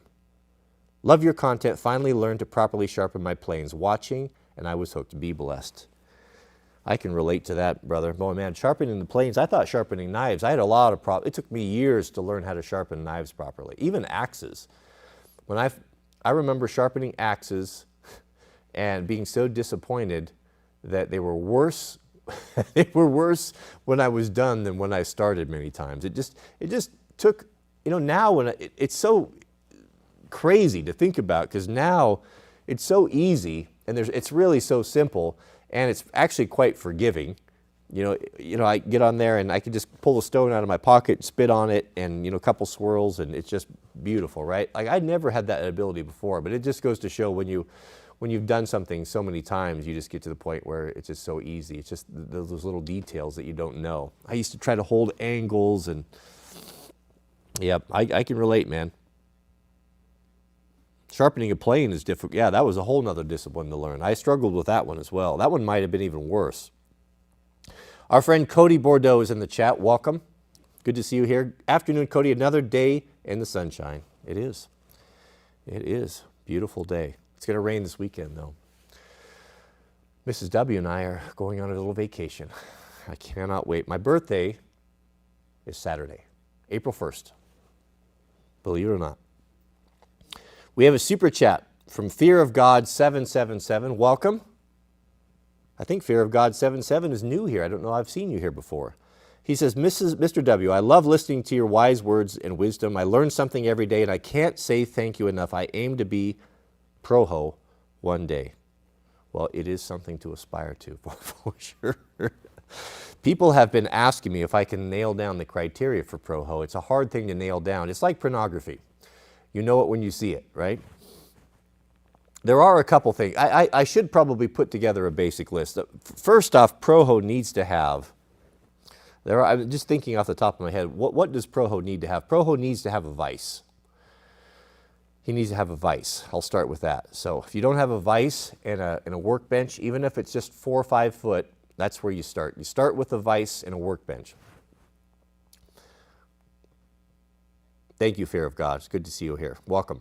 And our friend Matthew Elliott, welcome. Shout out to Matthew. Matthew writes, we need more QC technicians in the asphalt industry. Pay is great and you're indoors all year. Love your knowledge. Quality control technicians for the asphalt industry. I don't even know what that would entail. I've been around the guys that tested concrete. You know how they make the little cylinders of different weights and pressures of concrete and test them, but I don't know what asphalt testing is. Asphalt work, though, goodness. There was, growing up in the Christian cult that I grew up in, there were all of the men, pretty much all of the men worked blue collar, construction primarily, heavy industry, that sort of thing. But one of the guys that was in the church owned an asphalt company of quite some size and I'll bet he had 30, maybe 40 of the guys in the church that worked for him doing asphalt. A lot of my friends did asphalt, residential, commercial, they did a lot of stuff. That's a tough job, man. Those guys are out there in the heat. I remember my best friend growing up, he was a raker. He raked asphalt for years, and he just dreamed of the day he could get up on the roller because the roller had a little umbrella on it, a little sun umbrella you could get out from underneath the sun. That's a tough job, man. Hot job. Yeah, there you go. Asphalt testing. I don't know much about it. Can't comment on it. We have a super chat, another super chat from our friend Fear of God 777. Welcome. Thank you for your generosity. He also writes, since I couldn't fit in the last super chat, your wise words never fall on deaf ears. Thank you, and God bless you and your family. Thank you. Well, God bless you as well. I appreciate your support and being here. Goodness, we have a $100 super chat from the Swiss Englishman. That is very, very generous of you. Thank you very much. Now, you know I'm an Anglophile, and I do love the Swiss. I don't know if I've ever shared this story, but I had some interesting experiences when I went to London a few years back. Now, I love fish and chips, and I know my history, and I know what British man is like. British man loves his fish and chips. They call them chip shops, or they call them chippies. I know this. I dated a British girl for a while. And so I know all about the chip shops. There's a place up in Vancouver, BC, on the water that has some of the original deep fryers from a UK chippy that was, I think, coal-fired, I think, back in the day, these big stainless steel ones. It's incredible, man. They take the halibut or the cod. Codfish makes the best fish and chips. Halibut is a little bit more expensive, but I think codfish has a better texture and taste better. I think fish and chips should be done properly with beer batter and cod. You go up to this place, and the fish are coming right off the boat. They're filleting them right there. You're watching them fillet them right into the deep fryer. It's one of the pleasures of life. It is. And they cook them in that original British deep fryers. And if the British know anything, they know how to do fish and chips. So I knew all of this going into my travel to London. And that was the one thing that was on my list. I wanted to see Admiral Nelson's uniform. I wanted to see the Harris clock. I wanted to stand on the Meridian line, all these things. I wanted to see some things. And I wanted to go to a proper chippy and have fish and chips every day. Well, the first time, so I found ourselves over by Whitehall. It's kind of a posh area and all that stuff. And tourist trap. And we found ourselves into this pub, and it was kind of trendy. And I thought, well, I can't find a proper chip shop. And it's a big, crowded city. It's not that easy if you don't have an itinerary. And I ordered my first British fish and chips. I was so excited, had really high expectations. I was mortified with what they brought. It was some sort of a pseudo new wave posh fish and chip fusion nonsense. And what they brought was a whole, I can't believe it to this day. I still laugh about it when we talk about this. They brought this giant, it was like a whole fish with the head. And it was the head and the tail. It was so big, beloved, that it was hanging over, it was a big platter, and the fish was hanging over the plate. Now, I'm not particularly all that fond of seafood anyway. I'll eat deep fried fish and chips, cut off the fillet, everything really good, but no bones. No, I'm not eating anything weird when it comes to seafood. Like, I have a zero tolerance for that. I'm American. I eat fish and chips. I don't want to see the sausage being made. I just want to eat the fillets. Even when I caught my own fish, I gave everything away because I didn't like the salmon. They bring this wretched thing out, sit it down. It's got the eyes in it. It's got the tail on it. What they essentially did was they split it open, scooped out the guts, rolled this horrible thing in batter, deep fried it, and threw it up on a plate, all greasy in all of its glory. I couldn't believe it. I didn't eat any of it. And I think it was like $60. You know what my impression of London was? London sucks. Shout out to the Swiss Englishman. But what Englishmen told me is after my bad experience with there, I did get to experience your multiculturalism in a very big way. Goodness. But what I've been told from the Englishmen is that if you want to see proper England, that's not London. You need to get out in the country. That's where you meet the real Englishmen. There's one regret that I do have, and I let Mrs. W talk me out of it, and I'm mad about it to this day. I didn't get to go mudlarking. You know what mudlarking is? So London is an old city, and the river, the Thames or whatever it is, runs right through the middle of it there, and it's been there for generations, right? So you can imagine the number of things that have fallen out of people's boats or people have cast out, or who knows. You can just imagine the artifacts that lay on the bottom. There's even bombs. There's still bombs from World War II that the Germans dropped that go off occasionally when they're doing construction, that they still are dragging up out of the water, like 500-pound bombs. It's quite fascinating. But mudlarking is a pastime the Englishman does, where when the tide recedes at the low tide, some of the banks of the rivers are exposed. It's all built up. There are rock walls and such, but there are different corridors and staircases down there. And Englishman puts his wellies on in his rain gear and goes down there and sifts and digs through the mud. It's filthy. You can imagine, it's like receded brackish seawater, so it's just like quicksand down there. But they're down there, a whole bunch of them, and they're digging and they're sifting through things, and they find all sorts of cool things. There's actually a market was set up across the street from former mudlarkers that were hawking their ware, things that they had found, little pieces of gold coins and buttons, and it was quite fascinating. And so I saw them down there, and I thought, man, I would like to go down there and do that mudlarking.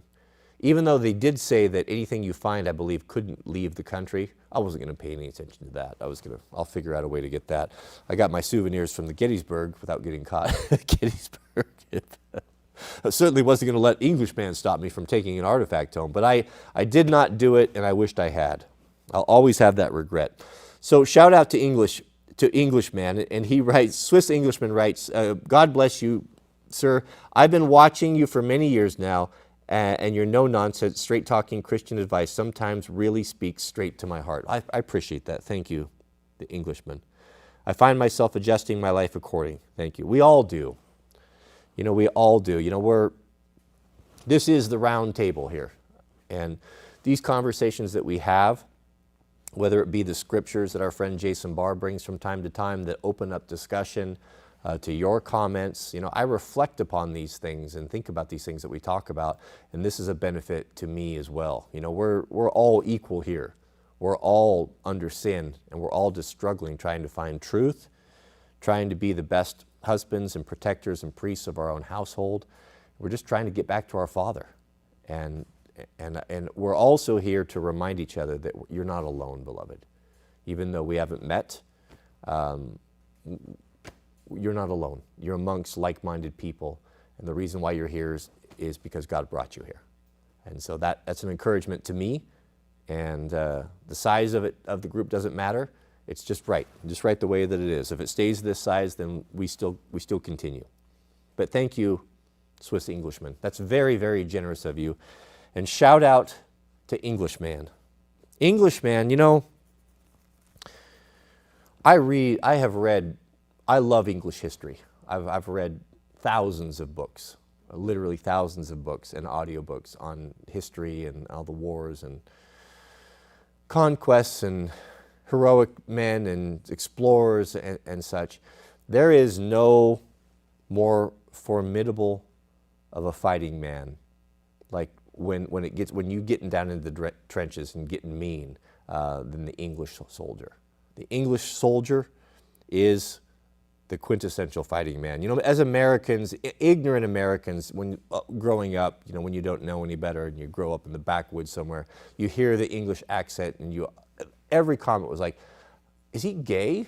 It's like the English accent, the mother tongue is that has a direct correlation between you, whether you're hetero or homosexual. I mean, it's just so ignorant and foolish, because it's much more refined, or it can be. A Cockney's not refined. I don't think anyone's ever accusing a Cockney of being light in the loafers, so to speak. But the Englishman is a formidable soldier, and if he's pushed too far, you'd best have him on your side than opposed to you. I think the world of England, I really do. I'm sad for England as well as I'm sad for our country with what's going on, because some of the best men in the world come out of these two countries. Thank you. That was very generous of you. Mr. Shane, new member, welcome, welcome. And Swifty, we have a super chat. Swifty writes, Cody, could you make an in-depth video of preparing for the future in one long video, tools, foods, guides, etc.?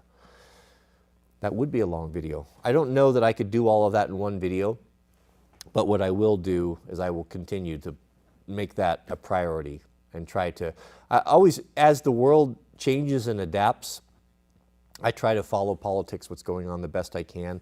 I try to bring to you what I'm doing and the best way we can adapt, whether that be the fuel supply is getting low. Maybe we ought to have a few extra gallons of fuel on hand. How do we do that? How do we store it? Water is going to be a problem, all that sort of thing. So I will be doing a lot of that. Mrs. W and I are very keen to get the garden in. We're going to have a very extensive garden in the greenhouse. She's already putting starts in the greenhouse now, and we're going to be sharing that as well. So I don't know that I can just do it all like a motion length picture, but I will be building on that regularly. But that's a good idea. Thank you, Swifty. And Anthony Goes to Tennessee. Anthony Goes to Tennessee writes, Matthew 13:12 is my favorite. Would love to hear your thoughts on it. Well, you put me on the spot here. I don't have the entire book of Matthew memorized. If you could drop that in a comment, and maybe one of the middlemen can throw that up for me, just title it with Matthew 13:12. Remind me what that is, and I will speak to that. What little I know. Oh, here we go. Matthew 3, I thought you were throwing me under the bus there. Here we go. Matthew 13:12. To those who listen to my teaching, more understanding will be given, and they will have an abundance of knowledge. But for those who are not listening, even what little understanding they will have will be taken away from them. Yeah, that's a principle of God. For what is given, more will be given. But what is given and not utilized, that will be taken and given to another. It's the exact same thing, what you're speaking of here. Matthew 13:12 is what we spoke of early, of the analogy of the orchard. Everything has been given to the tree. There is an expectation of fruit. The fruit is not given, then the plot that the tree, the ground that it encumbered, the water that it consumed, has now been taken away from it. Not only has it been taken away from it, but the tree has been, the axe has been laid to the root, has been destroyed, hewn down, and thrown into the fire, cast into the fire for everlasting destruction. So it is no more. So that is a very sobering and haunting revelation to understand our obligation as men, of followers of the way, followers of Christ, soldiers of Christ, that when he gives us things, knowledge, insights, we have an obligation to speak them. That's why we're here, right? That's why we're here. You know, God has given me this platform. I have access to a lot of people. I have a basic understanding of the gospel. Do I not have an obligation to share this? Do we not have an obligation to talk about this and to spread this to people so that they can hear it, that haven't heard it, or it's not being preached, or they just have had a bad church experience? You know, what we're doing here is an important work, beloved. All of us here. And you supporting me, you donating to this through Super Chats, you know, this is supporting the work of God. God tells us, muzzle not the ox as it treads the grain. What he's talking about is don't be, if you have an animal that is working all day in the sun, if he's pulling equipment, pulling a plow, don't put a muzzle on him so he won't eat this. Don't be a selfish prig where you have to have every bit of grain and you can't share and spread around. Muzzle not the ox. He's doing a work here. He's laboring. He's pulling the plow. Let him eat his fill. Let him eat whatever he wants. He also deserves to be fed and taken care of, just like you are. You guys are partners in this. So by you guys supporting with the Super Chats, the middlemen supporting with their time, etc., you guys that are giving me your time, you know, all of this matters. This is all working towards, people are hearing the gospel here. You know, maybe it's a little bit unorthodox and told in a very poor way. I probably do more damage to the gospel than I do good, but there are people that are being helped by this, including us, because we learn by doing, and if you when you have to teach something, then it forces you to know what you're doing. So everybody benefits from it. But that's what we're talking about. That has come up. Jason brought that up. I talked about it earlier, and you're asking about it as well. That seems to be the theme here. You know, we probably should pay attention when things happen in multiple times. You know, Jesus, when he was really wanting the disciples to listen to him, he would repeat. He would repeat something multiple times. You know, listen, really listen. You know, he would say that over and over again. This is important. This is something that is important for you right now in this time. So this message of the laying the axe to the root, of producing fruit, this message of Anthony bringing up Matthew 13:2 with the same thing. I'll read it again. But those who are not listening, even that little that they have will be taken away from them. You see, the reason why there's such a disconnect, and that speaks to this, between the godless and those of us who are followers of the way, why we can never have a meeting of the minds, why they can never understand pure logic and reason that we try to explain to them, why they can't understand our testimony, why they can't understand the Scripture, is because the good book tells us that spiritual things are spiritually discerned, that there's a supernatural gift that comes from the Almighty, from our Father, that gives us an awakening of our mind, a turning on of a switch that gives us the ability to understand and perceive Scripture and the lessons that he intended to come through that can't be seen. It's exactly like, you know, a perfect analogy would be, I told you guys that my neighbor and I, who has night vision, you know, we rolled around the neighborhood at night on our one wheels. And in so doing, under night vision, we were surprised to see how many security cameras there were in the area. I had no idea. But with the night vision, with the infrared, now we have the ability, the supernatural ability to see infrared light that no one else can see. It's blind to the eye. And it's so clear to us. Oh, there's 4 cameras there. There's 2 cameras here. Oh, I didn't know there was a camera over here at the school. Oh, the Forest Service, so we see that clearly. It's just as clear as day, where no one else would even know that they're there, but they are there. It's the same thing about God's Word. And that's what God's telling us, is that spiritual things are spiritually discerned. If you just read through the 66 books and you read it and treat it just like an ordinary history book, then there's very little benefit, if any, that you'll receive from it. It has to be spiritually discerned. You have to have an open mind. You have to have the gift of the Holy Spirit that helps you to divine these things and to figure them out.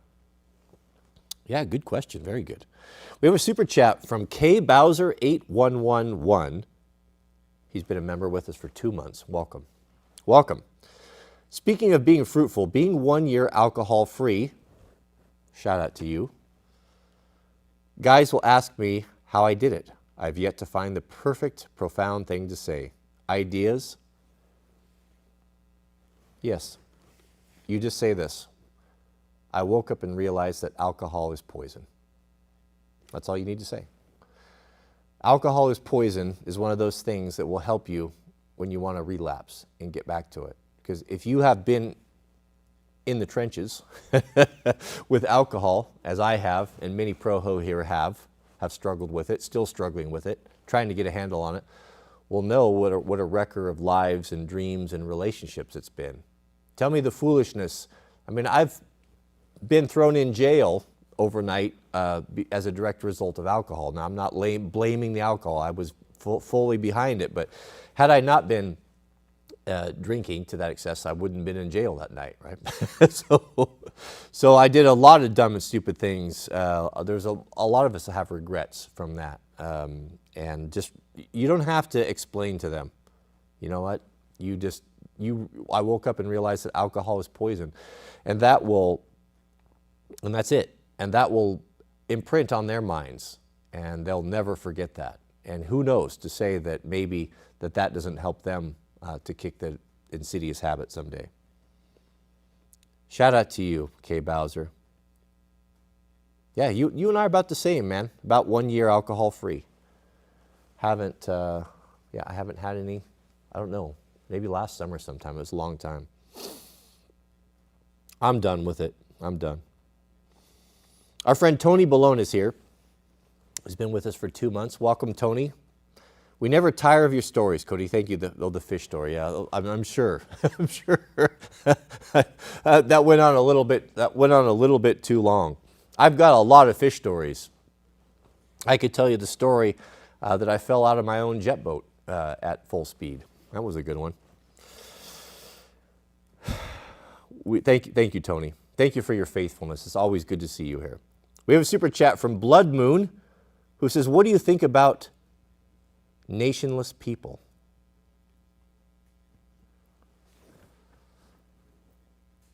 They sound like free people to me.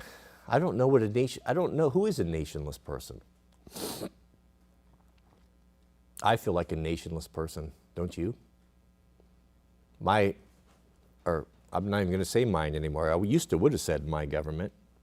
I do not see the regime that is currently in power as my government at all. They don't represent me. They don't want me. They actually see me as an enemy. How could I support that? So I would have to say, to answer your question, what do I think about nationless people? I think I am one. I think I am one. We have a super chat, or member message from Cliff. Welcome, Cliff. Cliff's been with us for a month. Cliff writes, Mr. W, good afternoon. What is the Pro-Ho fitness standard? Grand Thumb says if you can run when SHTF hits, if you can't run, you will die. Yes, yeah. The fitness side of it is so much more important than, man, I'll just tell you what I do.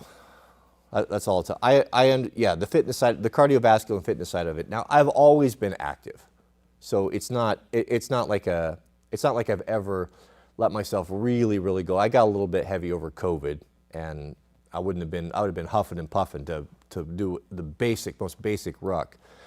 But just common sense, man. You don't need to go crazy. What I do is for me, I don't like working out. I don't like, I mean, going to the gym is not an option for me because it's too far away. And even if I was going to the gym, I don't think that it's, I don't want to even go to a gym. I don't want to go to a gym and deal with all those 304s. You know, I don't need to, it's hard enough to keep a man's his mind pure and focused on things that are right without being subjected to all these 304s out there. And they seem to be, what they do at the gym I think is just deplorable. Men and women should not have to work out together. Men should be able to have their own gyms. Of course, that's not possible. Women can have their own gyms, but not us. We can't have our own gyms. We have to deal with them. And they don't, by and large, half of them don't go in there to work out. They go in there just to get attention. It's deplorable. So that reason alone, that rules that out for me. Plus, I just don't enjoy it. Like to go out and jog or run, I mean, I would rather chew glass. So for a fitness standard for me, or fitness protocol for me, I try to work in things that I enjoy. How can I remain active and get some cardio and not have to do something that I just detest or it's a dread to me?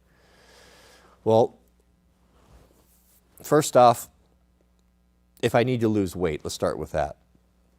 Am I going to be eating vegetables and not eating the things I like and every meal being a burden and suffering through that? It's like, no, I'm not going to do that. I'd rather just be fat, to be honest with you. So when I need to lose weight, and a lot of pro-ho have had success with this as well, I'm going to eat whatever I want to eat, but I'm just going to go down to one meal a day. I would rather not have breakfast and lunch and have all day to look forward to coming home that I'm having 2 ribeyes and I'm having baked potato with a whole cube of butter in there, whatever that be, but pure foods. I'm cutting out I'm not eating candies and ice cream. I'm going to put that sort of thing away as much as I enjoy it. I don't eat any of those sugars so much anymore except for just special treats, but not daily. So for the diet, so if you want to lose weight, start with that. Just go down to one meal. Men can get by over one meal. It's been said, no man that has any wisdom at all that's over 50 eats more than once a day. That's been said in the past. And there's some truth to that. I could do that. And it's good for you to be in that starvation mode for a while. It stimulates your metabolism. It puts a little stress upon your body, which we could use a little more stress. That's why we receive the benefits from the cold shower and such. So with the cold shower and going down to one meal a day, we've had guys that have had pretty good luck with that. That way you don't have to feel sorry for yourself that you're eating salad and you can't have the things you want. Have what you want, but just eat a lot of it, but just do it once a day. So that's a pretty easy solution that dudes can get behind. Next thing is you're going to do the cold shower method. You're going to go and you're going to do the Wim Hof cold shower and breathing method. So you're going to start with the 3-minute cold shower. You're going to get in the shower, get in with the warm water, lather up, wash your hair, wash your face, do what you do in there. And then you're going to have your phone sitting up there and you're going to start the timer and you're going to flip that thing to the right, full cold, and you're going to go in there and fight for your life for 3 minutes. That's going to also get your metabolism going. That's going to give you incredible energy, better than an energy drink to start your day. Then you're going to go into the Wim Hof breathing method. That takes just 15 minutes or so. You do that. And then the basic calisthenics. I do push-ups. I do I do squats. I put my plate carrier on, very slow down and slow up for about 5 minutes. I do push-ups, and that's basically it. And stretching. I do a lot of stretching now because I'm not very flexible, and that kind of, so I do 15 minutes of stretching. I do my push-ups, do my squats, cold shower, 1 meal a day if I need to lose some pounds, and that's basically it. Now, for cardio and just remaining active, what I love to do more than anything is I like riding motorcycles. I like riding my motos, and people think, oh, get on a bike. You're not getting a workout with that. That's not true.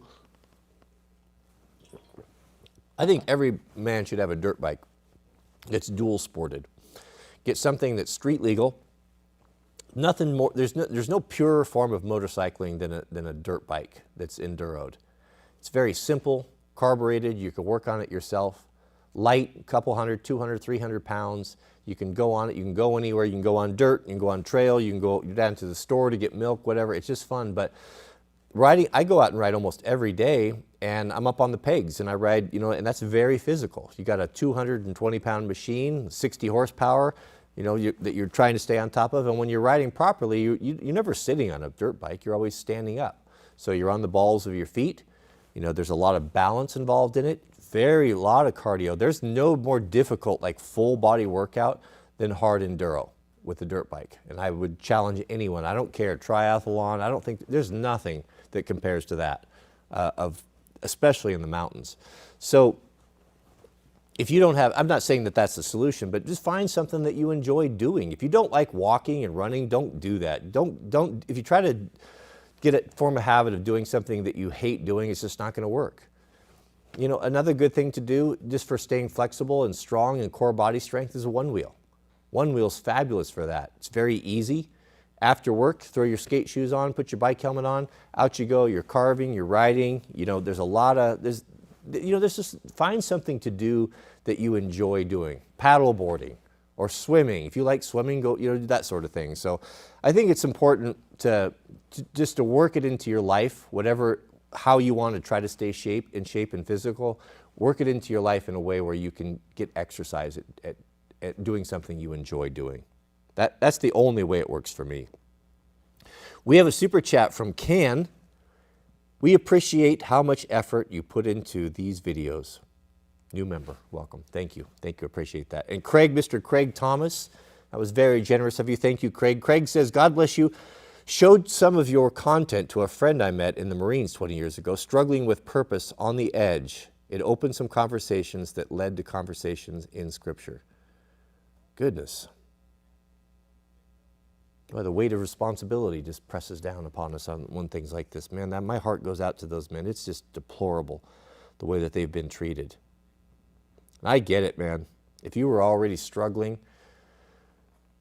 with transitioning out of a difficult situation like that, if you'd seen brutal combat, and then the added insult of the realization that a lot of what was done has been in vain, and the lack of appreciation to men that have given everything from the military itself, I understand, man.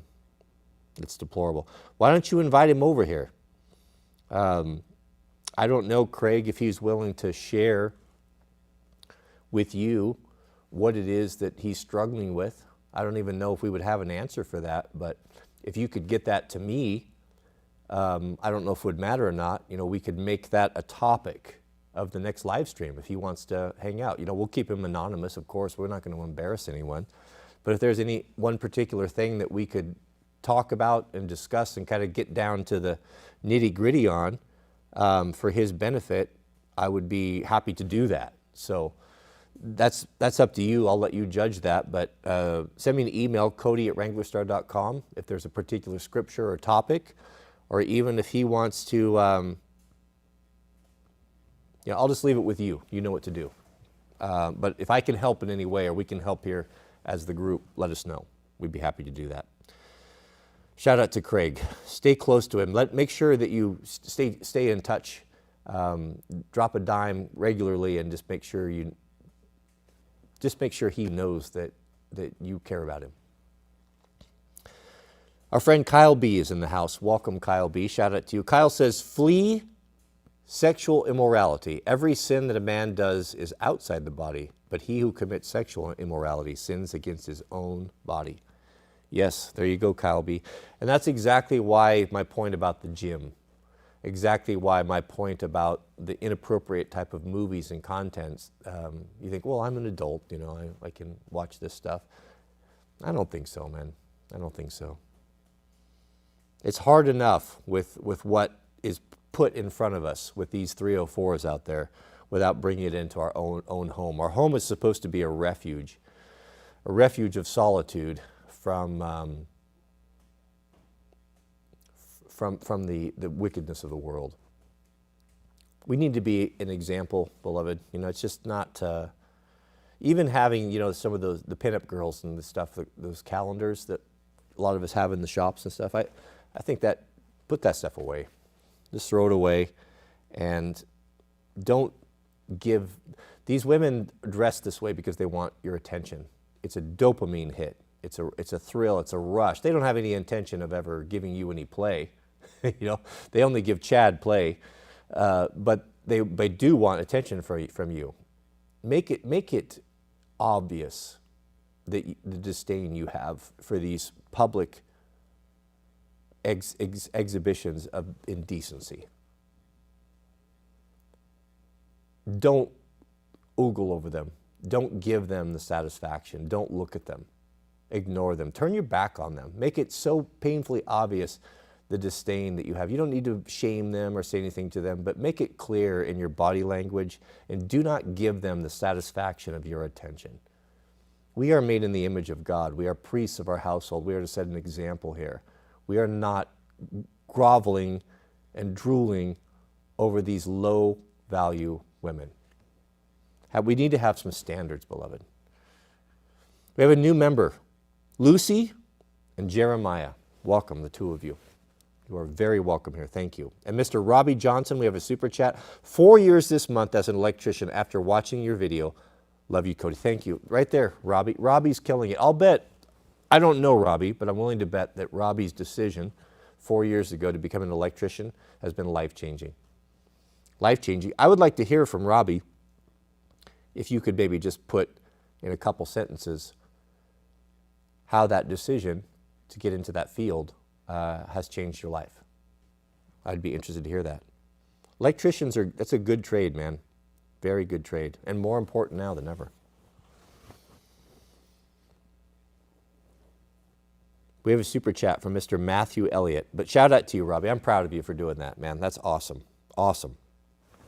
We have a super chat from Matthew Elliott. Matthew writes, love your knowledge, wondering your favorite boots, hiking, logging every day. Also pack 3-day, 5-day with explanations on why asphalt QC is in a laboratory. People don't want to work anymore, sadly.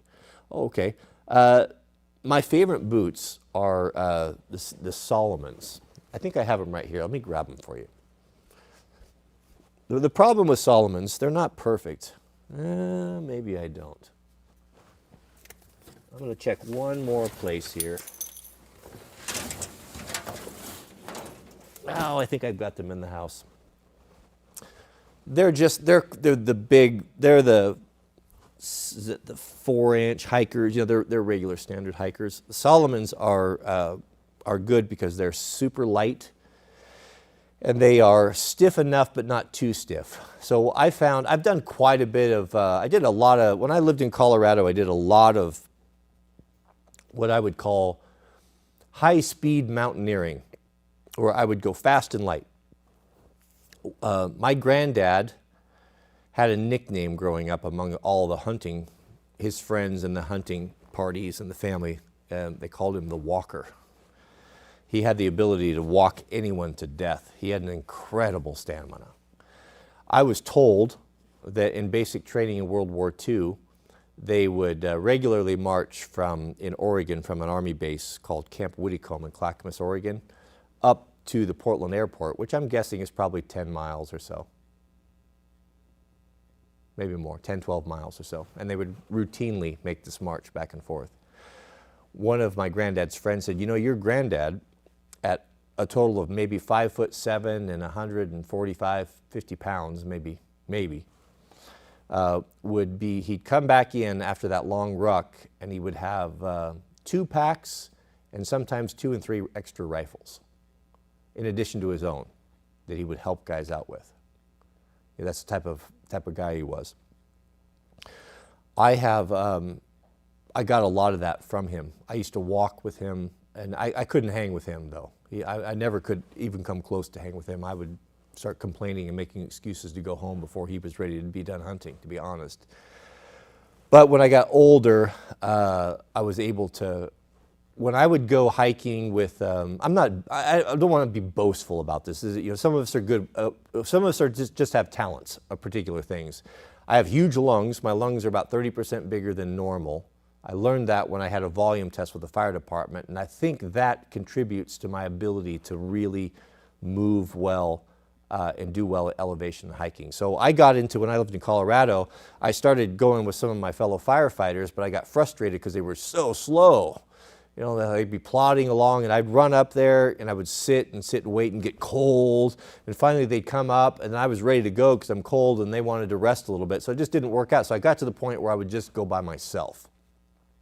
And I would go super fast and super light.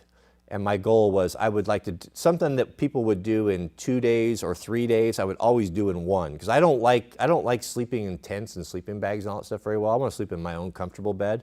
So it's worth it to me to suffer and to do a speed run up and down and get home, even if it's midnight. And I'd rather sleep in my own bed than on the side of a mountain. So that's what I did. So when I was doing that, I did a lot of the 14,000 foot peaks. There's a whole bunch of peaks over 14,000 feet in Colorado called 14ers. And it's a very popular thing to folks outside of Denver and to go up and to do all these, and you try to do all of them. And there's one time I did, at the collegiate peaks, I did 4 in one day. They're all kind of all together, where you go up and down, up and down, up and down. So I'm telling you this because it gave me a good understanding of hiking shoes and hiking boots, because I went through a lot of stuff. So when I first started, I would using like the Alpinas and the Loas, the really stiff ones that are kind of set up like traditional classic mountaineering boots that can receive crampons and such for that sort of thing. And I started with those, and I found them to be just too darn stiff.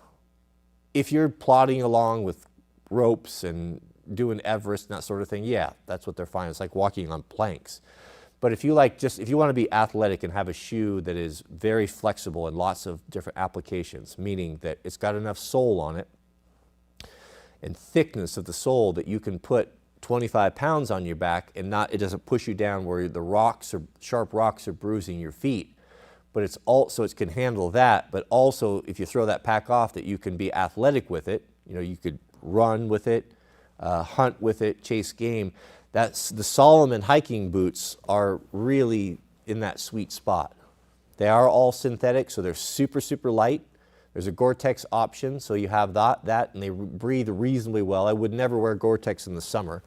You almost need 2 pair of boots. If you're in the Pacific Northwest where it's wet, you have to have 2. You have to have a winter boot set and a summer set. Because Gore-Tex, in all of its brilliance, does not breathe all that well. You still sweat your feet really bad. And you don't want to have your feet to be wet. That's when you get blisters and stuff. You really have to protect your feet. So what I found from all of that experience is the Solomon Hiker. That's what I recommend. That's where it's at. We have a super chat from Clayton Adrian. Shout out to you, Clayton. That's very generous of you. He says, "Hi, Cody. I recently broke up with my high school sweetheart, who is now in college because of her partying and recklessness." Man, that's a bummer.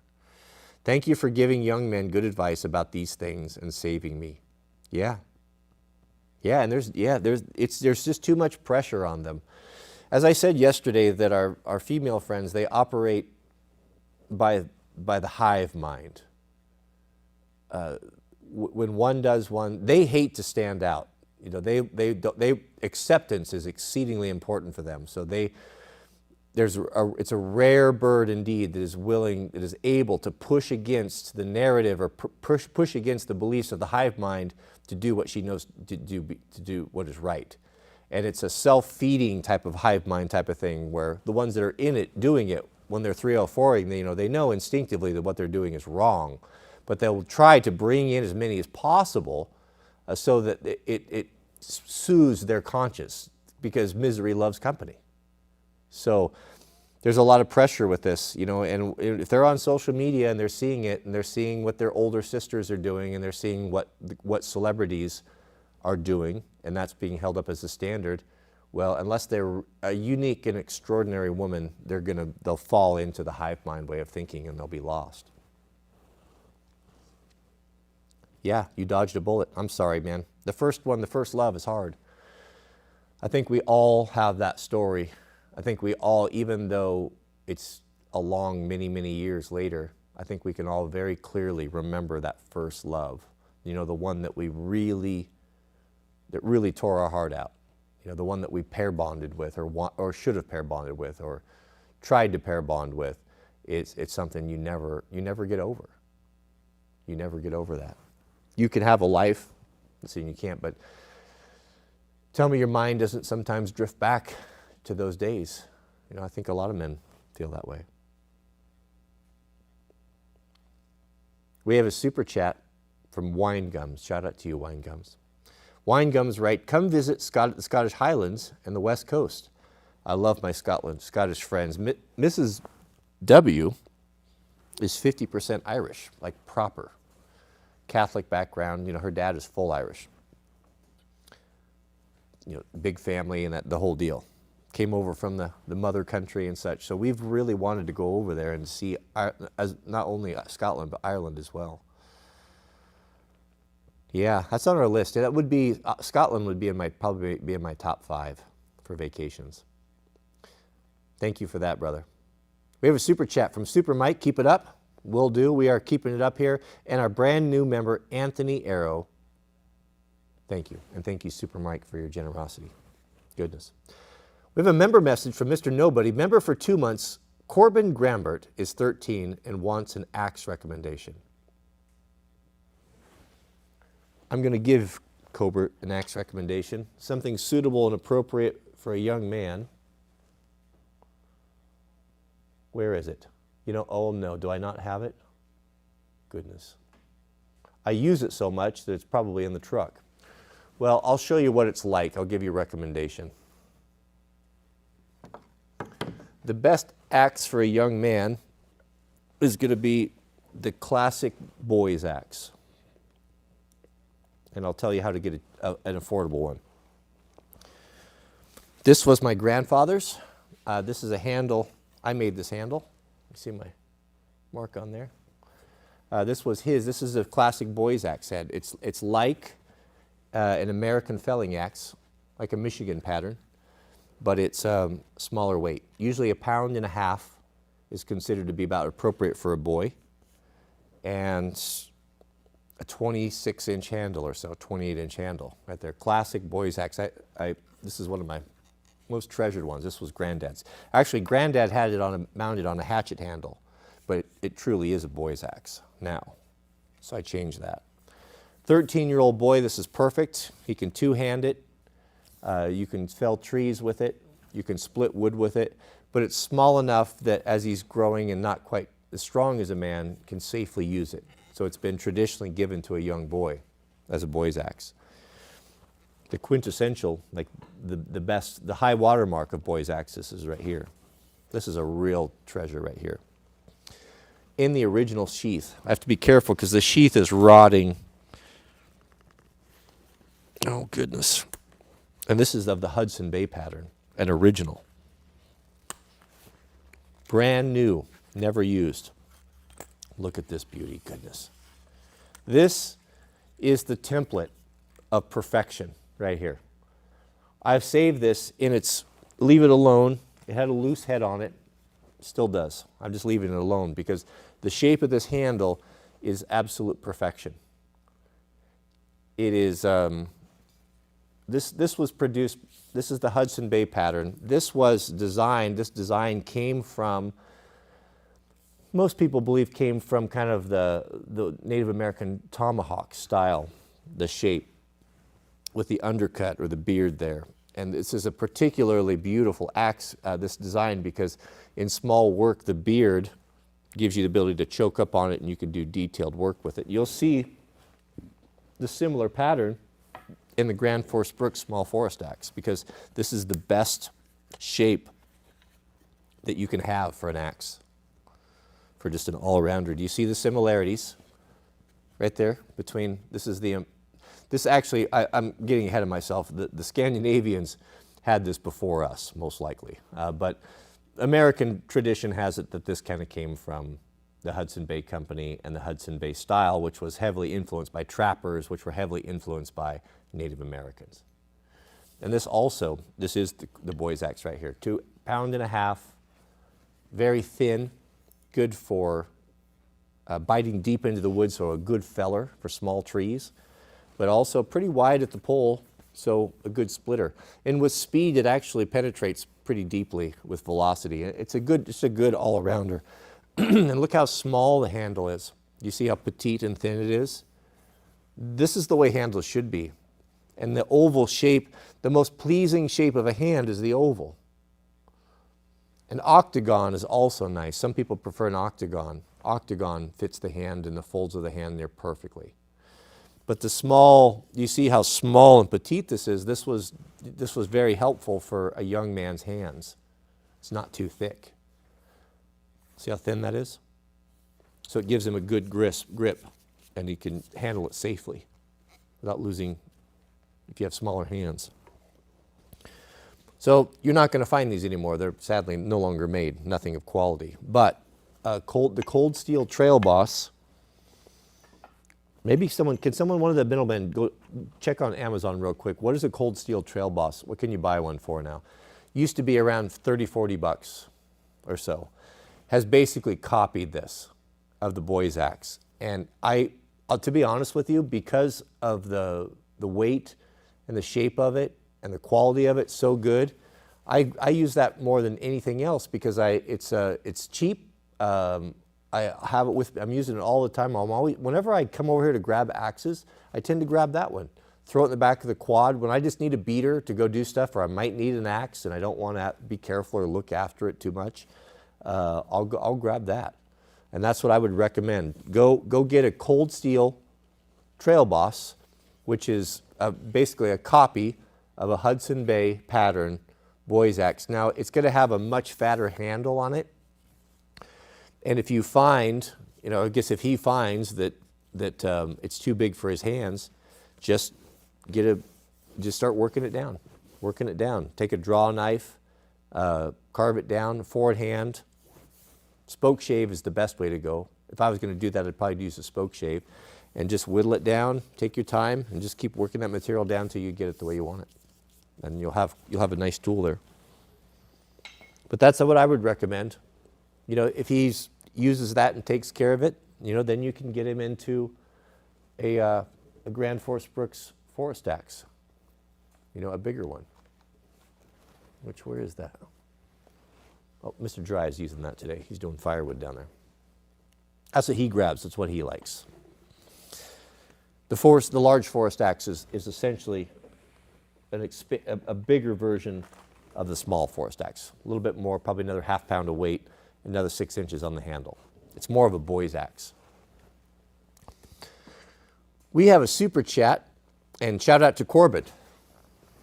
We have a super chat from Lucy, and new member. Welcome, Lucy. Lucy writes, thank you very much for all your knowledge. I've done my best to put your advice into practice, the best I can. Read.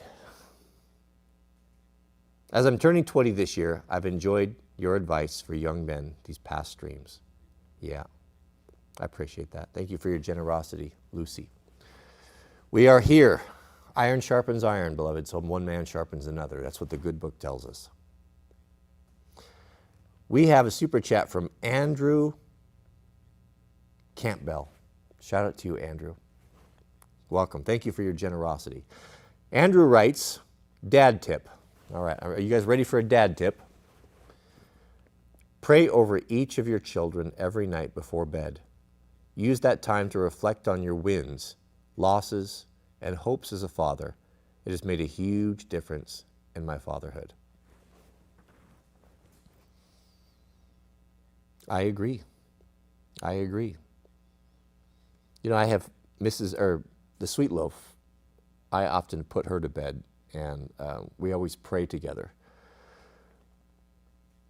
when I put her down.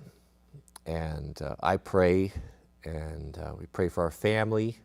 We pray for you guys. We pray for whatever it is that's going on in our life. And I always end with praying for protection for my home. I pray that God will send his mighty angels to compass about this home, this property, and protect us in the night as we sleep. And the Sweet Loaf does the same. One thing that I haven't done, and this is kind of a rebuke to me, is my son is in the next bedroom. He has, over there, and he's bigger now, and he's 18, becoming a man, and I don't go in there and put him to bed anymore, but I have not done that. for him, near as much as I have for the little one. So I'm going to do that. I'm going to do that. Even if it's just at their door, I'm going to do that. Yeah, that's great advice. Thank you, Andrew. That was a great blessing to hear that, and a little bit of a rebuke to me and a good reminder. Shout out to Andrew. Andrew is definitely a pro-ho with wisdom like that. See, look what's being brought to us, beloved. We have wise men in the group. We have a new member, Mr. Troy Roper III. Welcome, welcome. And Abrix. I don't know how to pronounce that. New member as well. Shout out to you, Abra. We appreciate you too. Thank you very much. And Mr. Daniel Guznek, he's been with us for 2 months. He's a Northern Alberta man. I don't know much about Northern Alberta. I don't know if I even have an opinion of Northern Alberta man, but my initial thought is positive. I do know that. I did know a man from Brunswick that was a good man. Is that close? Daniel goes on to say, left-handed reels is where it's at. You see? You see? Appreciate the message you're sharing. Look forward to it every day. Yeah, it's a very, I don't know about now, what's going on now. Everything changes. But back in the day when I was like really heavy involved in the fishing industry, you know, I knew when I started kind of selling, making my own fishing lures and stuff, you know, you get in touch with the, I used to know one of the reps for Lure Jensen and that sort of thing. But I was told, and it's completely a unique thing to the Pacific Northwest, is left-handed reels, casting reels. Your normal right-handed reel, you reel with the right hand, which makes no sense. Because when you're fishing, let's say you're drifting corkies for winter steelhead on the Clackamas or Eagle Creek or what have you. You're casting. You know, you're casting daily. We don't do any bass fishing down here. I'm not talking about bass guy. We fish proper fish out here, salmon, steelhead, and trout. When you're casting and retrieving, you cast this way with your right hand, your dominant hand. Cast, click, hit the bail, you're reeling, right? Left hand, casting, reeling. That's a left-handed reel. To do this procedure with a right-handed reel makes no sense. Now you're switching to your non-dominant hand, and you're reeling with your right, which is fine. But when you go to cast, now you have to hit the button, change hands, cast, change hands. It makes no sense. I don't understand it. Why left-handed reels became a thing in the Pacific Northwest, Oregon, Washington, is beyond me. It's been that way for a long time. And when I talked to a guy that was a distributor, he said, oh yeah, all left-handed reels always go to Oregon and Washington. Fishermen in the Pacific Northwest use left-handed reels. That's what they do. Everyone else use right-handed reels. So maybe you guys have caught on to the wisdom of West Coast Pro-Ho, but I don't know. But that's what we did. That's what we did. But Alberta, man, see, that just brings that, you know, I don't know much about Northern Alberta, man, but that brings my esteem for him up very high, much higher. It elevates you. It brings you up out of the. It brings you into the sights. I guess you're on the radar, so to speak, for that genius. Shout out to Alberta man. We have a super chat to Daniel. Shout out. We have a super chat from ZTJ1611, and he's been a member with us for a year now. Welcome. Eat plenty of carrots. I eat 3 per day. I'm not eating carrots. Carrots are gross. You eat carrots, and I'll eat ribeyes. Thank you for that, though. Now, my granddad was a big fan of carrots. He was always after me to eat carrots. He ate carrots all the time. And maybe he was after me. He believed that carrots improved sight. But his rationale was weak. I would ask him, I don't know, Granddad. You know, I had glasses when I was little. He was always asking me, if you ate more carrots, you'd see better. I'd say, I don't know about that, Granddad. You know, that's old wives' tale. He's like, well, have you ever seen a rabbit with glasses? I never had a rebuttal for that. But then I've come to learn that that is indeed true. But I don't like them, man. I would rather wear glasses than eat carrots. I'm sorry, just the way that I am. Shout out to ZTJ and his good eyesight. Mr. Toby Pratt is in the house. He's been with us for 40 months. 40 months. That's an OG. OG status for sure. Toby writes, I'm 20 years old in trade school for electrical instrumentation and wondering how do we need to deal with sexism and the hate of men like myself. It sucks. But we live in the land of gatekeepers. You have gatekeepers that you have to pacify until you can get the certificate. It's a shame. Now, it's a shame and it's not a shame. There does need to be standards. It is important to have particular standards for some vocations, i.e. electrical and plumbing. Because what you guys do, if you don't do it right, it can, one, burn down a house, or like for a plumber, if you had a plumbing leak, it could destroy a house. So there needs to be standards. I get that. And I think that that's all right and so.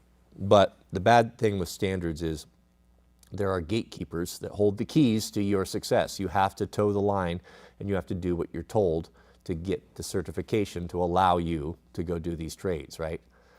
So just understand that you are operating behind enemy lines, that you are going to be going through all of that and you're going to be working with one arm behind your back. But so be it. So be it. It only makes your victory and your success all the more sweet that you're able to overcome it. Do what you have to do. Keep your head down. You don't have to agree with it. Don't compromise. If they make you wear a rainbow flag on your uniform or what have you, a line needs to be drawn for that. We cannot make those sort of concessions. We have to maintain some sort of standard. But shy of that, just put your head down, get through it, get the certification, and then once you're out in the world, you can do your own thing. Once you hang your own shingle, you can call your own shots and make your own shots. It's just it's just something we have to deal with. You can buck against it, but that's not going to get you what you want. You have to play the game. Play the game, do what you have to do so you can do what you want to do. That's really all there is that we can do. But also don't compromise. They're mandating you to do something to take a shot. Absolutely not. Mandating you to say something or use terminology that you know to be wrong. Absolutely not. There comes a time where you have to stand for something. But short of that, then you just put your head down and you will have your reward and they will have their reward. Just take delight in that. We have a new member, Fear of God 777. Welcome. Good to have you. Thank you for your earlier comments as well. And Mr. Thomas W. Hertzler, and new member, says, have you ever considered a Suzuki DR650? Funny you should say that. No. So there are the two titans in the lightweight adventure bike genre are the DRZ, the Suzuki, and the KLR 650. These bikes are going on 30-year-old technology, 40-year-old long. They're old school. But they've been around forever. With all of their warts and hairs and all their problems, they still be good. They're still good sellers because there isn't anything else like them. They are operating, or basically grandfathered in, because the tech is so old. They don't meet all the current emission standards and such, but there is a loophole for these bikes that because they're being made the same way, then they can continue to produce them. That's why Honda's producing the XRL 650, which hasn't changed in 30 years, why the DRZ 400, why the KLR 650, that sort of why those things are going on. Those bikes are popular, not because they're the best, but because they're just unique in that way. Guys that want to have lightweight adventure bikes. Motorcycles are getting too big, gentlemen. I thought that too. You start with a small motorcycle, maybe you start with a scooter or a moped, and you never have more fun in your life. It's absolutely a blast. You guys really got into small bikes, how much fun they were. And then, of course, then you need a 500, then you need a 750, and then you need an 1100, and then you start getting up, and they get bigger, more expensive, heavier, more complicated. They get so big that if one were to fall over, you wouldn't be able to pick the thing up. It just gets kind of silly. And you lose the joy and pleasure that comes from just the pure nature of riding a simple, primitive, lightweight motorcycle, which is really true motorcycling. I'm in that realm right now. I have my 300. I bought brand new in 2017, and I ride in the summer when I can. When it's not snowing out, I ride it almost every single day. Taken it to Canada twice, had every single nut and bolt off of it, rebuilt everything multiple times. I know everything about it. I've even named it. I named it Candy. Candy and I have had many, many good times together and have many times planned in the future, because I named it Candy because I enjoy it more than Candy, and I love Candy. So Candy and I do everything together. Now, it could not be a more inappropriate motorcycle for the way that I do. This bike was designed to be a lightweight, hard enduro for riding in the woods, riding on exposed goat trails up in the mountains, lightweight, good power, everything that two-stroke. The thing that it is not designed to do would be to have any type of adventure bike roll, and yet that's what I do with it. I put my Moscow Moto bags on it. I change the suspension. I have dual wheel sets. I change the gearing. I go from a 1252 for hard enduro up to a 1548 so that I can cruise at 75.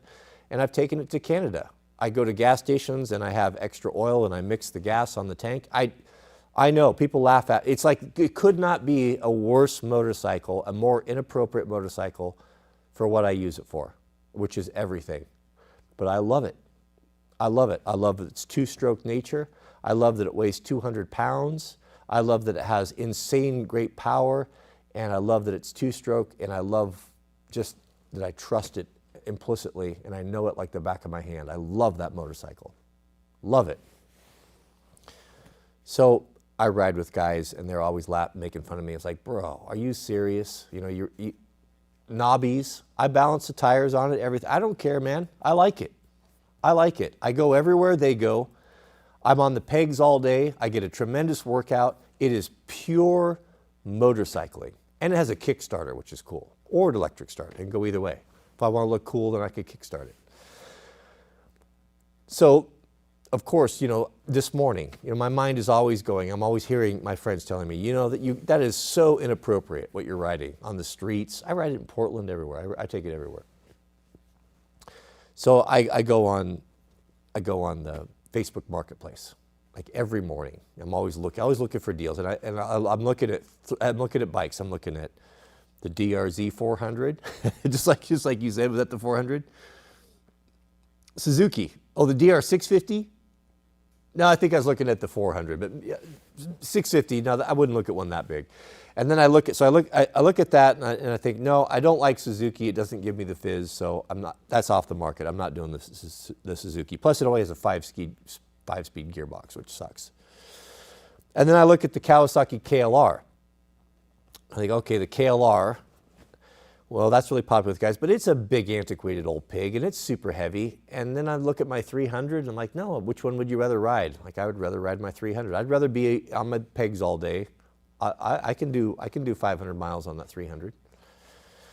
And I discard that. But one bike I have been looking at that I cannot get out of my mind that I've really been thinking a lot about and I might be able to splurge for is a new Honda XR650L.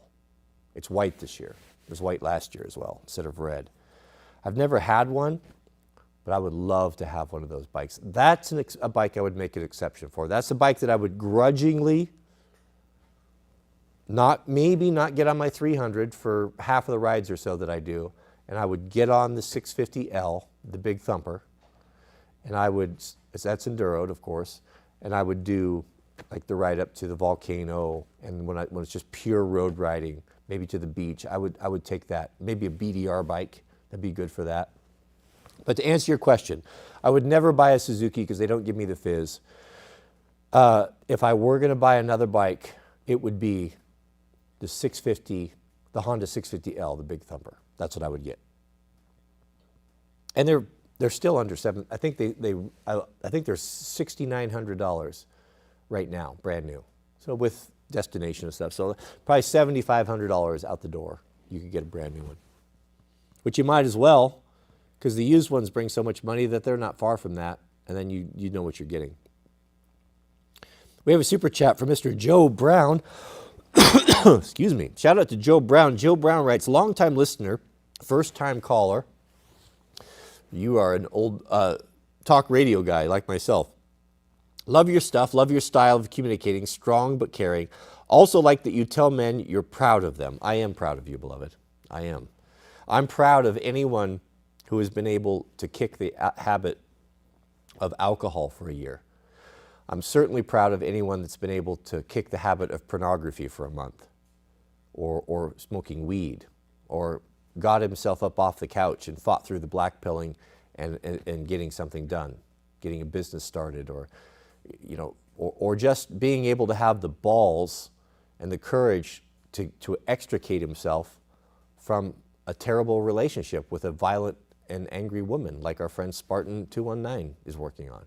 He's out there struggling and fighting the fight right now. He's in a bad situation, but he's coming here and he's giving us updates. I'm proud of him as well. I'm proud of the young man that wants to buy a boy's axe. I truly am. My heart is very, very sympathetic for the trouble that we men have in this country.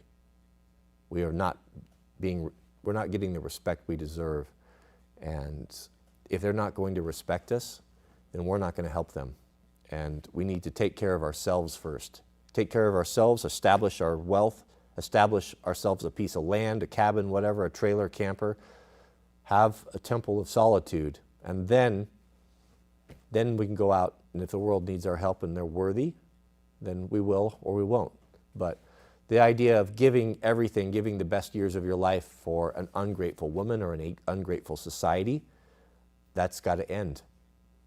And it's not about being selfish anymore. It's about protecting ourselves.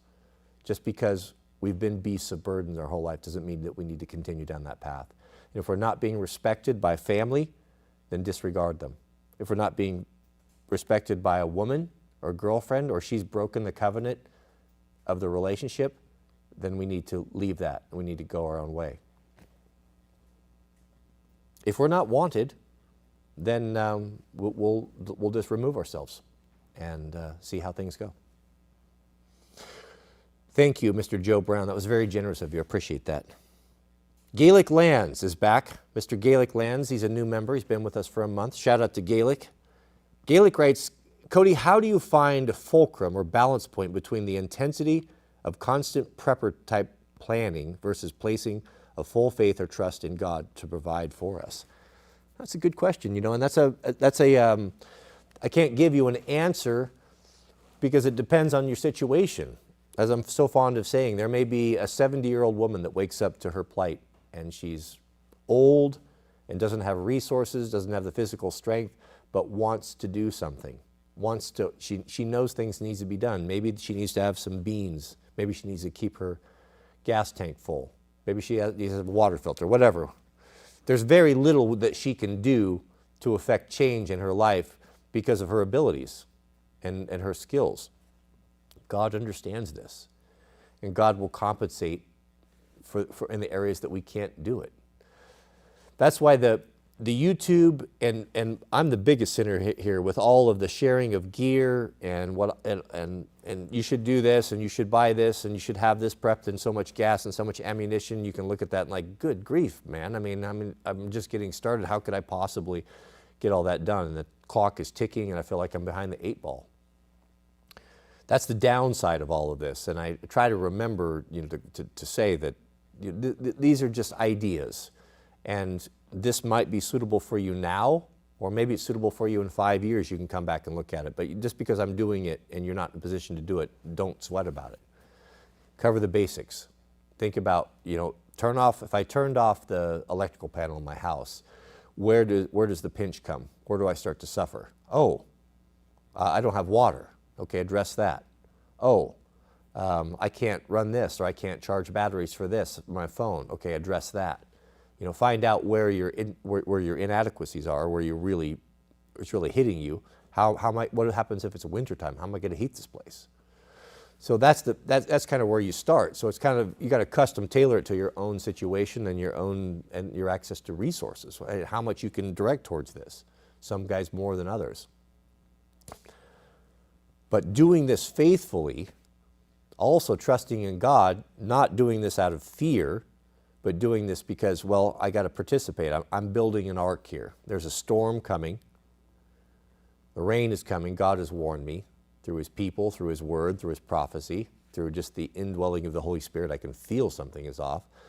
I feel like I need to go into action. I need to do something. Don't run off like a chicken with its head cut off, just doing things or following YouTube videos. Receive the information, file it, use it or don't use it, and then how does it apply, if at all, to your current situation? Do what you can. You have to pay your bills. You got to make your car note. You got to take care of your kids. If there's anything left over, then start plugging those holes. And pray about it. Pray for wisdom. Pray for guidance. Pray for God to bring insight and wisdom into your life, and he'll compensate for you. He'll compensate. He can open up doors. You can't afford property. You want to be in a place, he'll open a door. Something will come up. Someone will give you a deal. Just be open to and ready to move on it immediately. When the children of Israel were 400 years in captive, they were in bondage, they were slaves to the Egyptians, treated terribly. Their children, their male children murdered, worked to the bone, poor nutrition, just terrible. 400 years of slavery. Can you imagine that? When God sent a deliverer through Moses, we know the story. Moses went to Pharaoh, set my people free, all of the plagues and such, but God warned the people that on that final time, right before they were to leave, he told them, before the destroying angel comes, when they put the blood of the lamb on the threshold, everyone sat ready to go. They didn't know where they were going to go. They didn't really know what was going to happen. They saw death and destruction all around them. They heard the wailing of mothers, Egyptian mothers, of their children, their firstborn dying. You can just imagine the scene as death swept out over the Egyptian people, and they sat in their hovels waiting, prepared, with their shoes on, their tunics on, their bags packed, ready to go. And the moment that word came, they went. And that's how God delivered them out of that situation.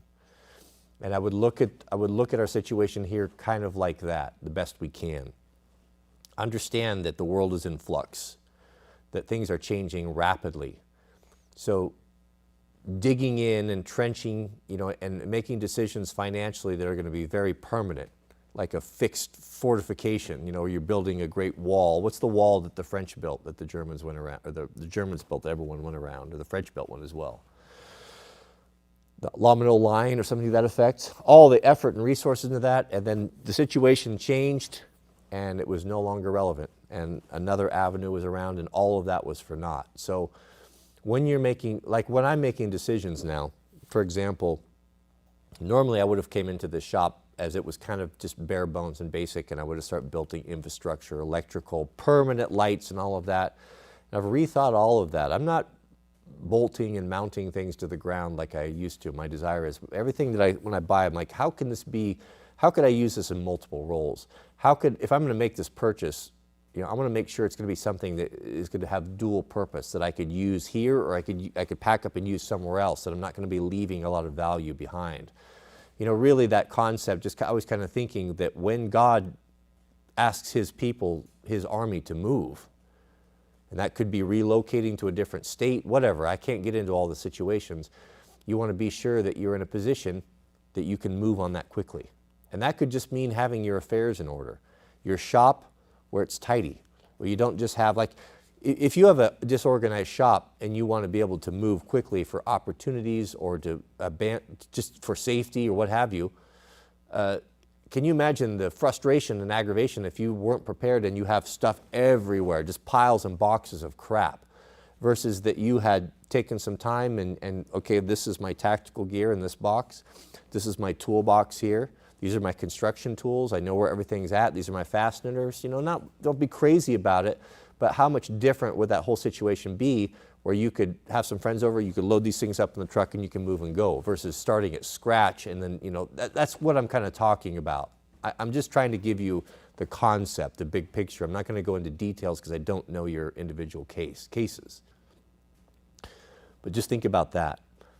Maybe rather than investing in lighting for a shop, maybe it's something more portable. Maybe it's a battery powered, maybe you spend, instead of buying a bunch of Home Depot lights and fluorescents or LEDs, maybe you spend a fourth of that and you buy yourself a couple really good work lights, Milwaukee battery type of stuff that you could use multiple rolls, that if you need to go, it's going with you.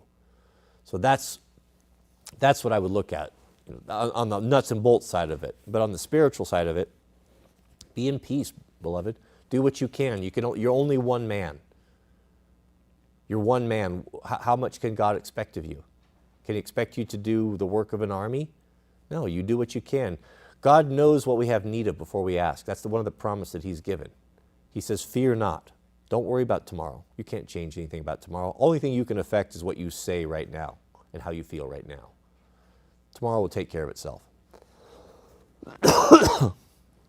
That's the way I look at it. Thank you, Gaelic Lands. Goodness, I'm joking here. We have a super chat, remember message from Mr. Logan Carnes. Shout out to Logan. Logan writes, member for 4 months. Let's not forget that. Logan writes, hello everyone. Sorry for being late, but please pray for my grandfather. The doctors have just said that he may have cancer. I'm sorry to hear that, brother. Yeah, I went through that. Went through that with my dad. It's rough. That's rough. All right, beloved.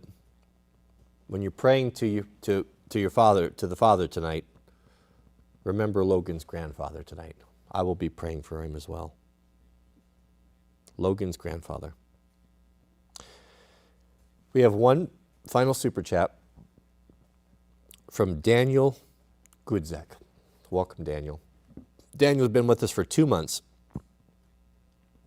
And Daniel writes, candy gives you the fizz.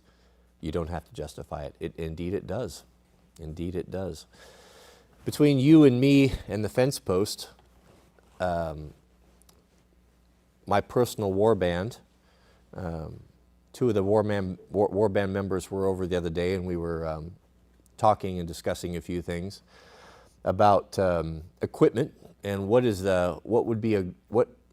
we came up with is that a dual sported motorcycle, and these can be had. The wonderful thing about a dual sport motorcycle, that even something small like a 250 is completely adequate for a full-size guy, and sometimes it's an advantage to have. And we all have these. We ride together.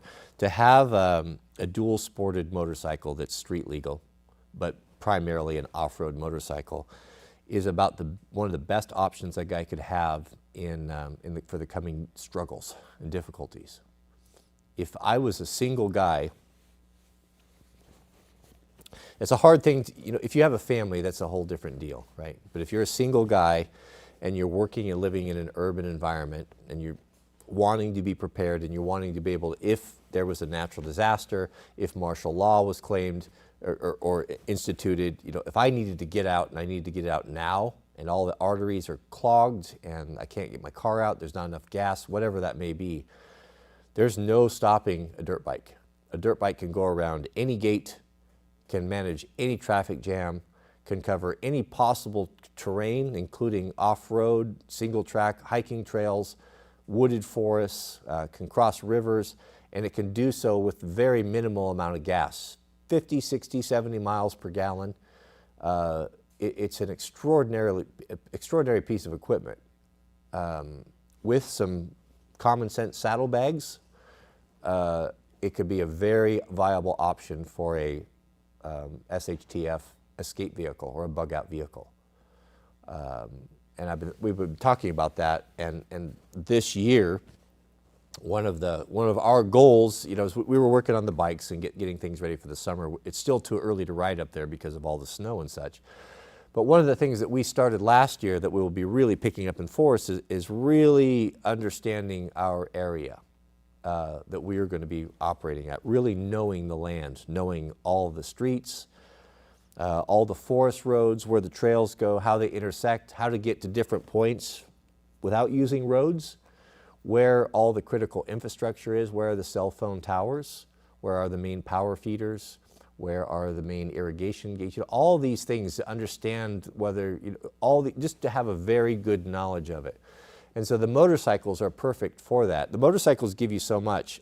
It's like throttle therapy. If you're stressed out, and guys that ride will understand this, and just need to get away for a couple hours, man, I'd live for it. To be able to jump on that bike and just head north, it's freedom. It's pure freedom in its purest form. And to have it where it's also, you're mixing in some fun things. You have the freedom aspect of it, which is incredible. You have the workout aspect of it, where if you're on a dirt bike and you're riding it properly, on the pegs, you're standing and moving, very good for core strength, balance, very good for cardiovascular, wonderful for all of that, keeps you in shape.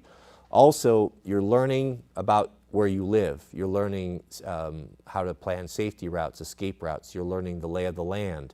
If you need to get out, how to find things. You're learning a lot about it.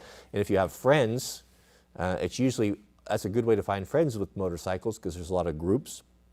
Weekend rides. I've taken advantage of that. That's how I got involved with my snow biking group.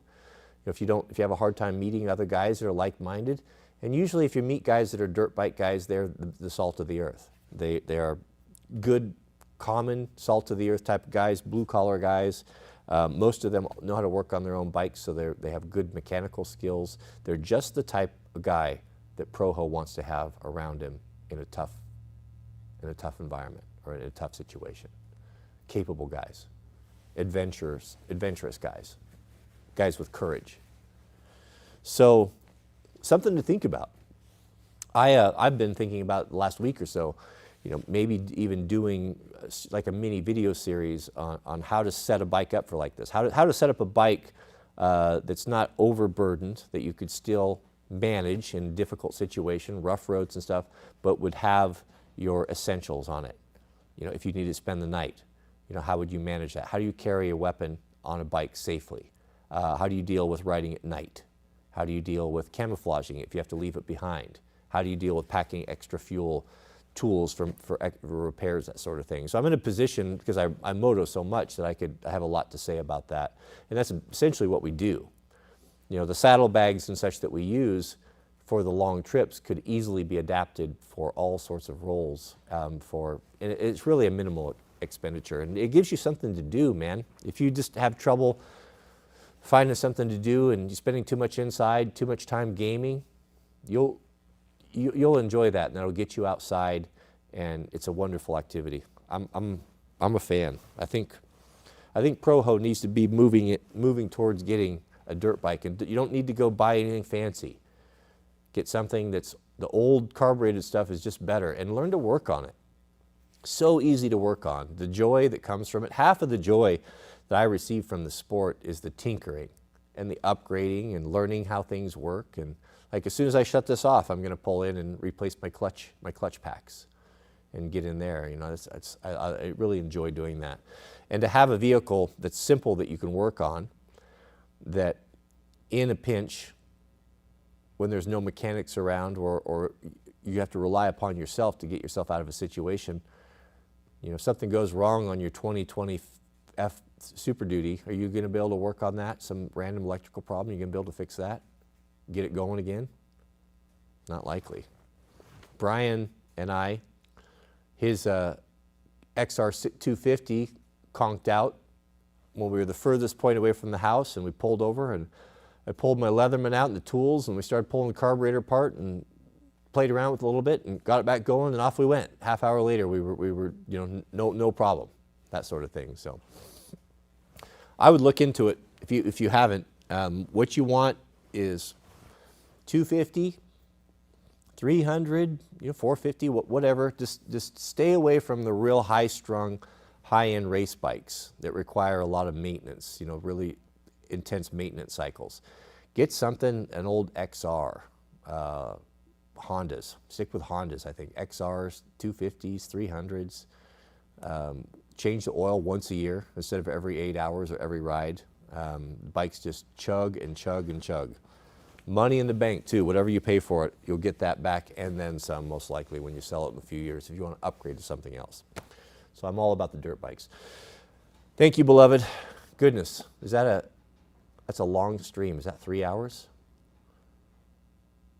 3 hours.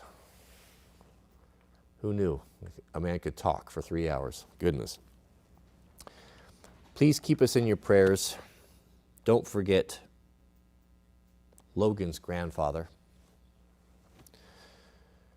We'll pray for you guys as well. We sure appreciate your time. Thank you to the middlemen for helping out. Thank you for all the super chats. May God bless you and your families. I hope to see you over here tomorrow at 12:30. We'll see you guys in the next one.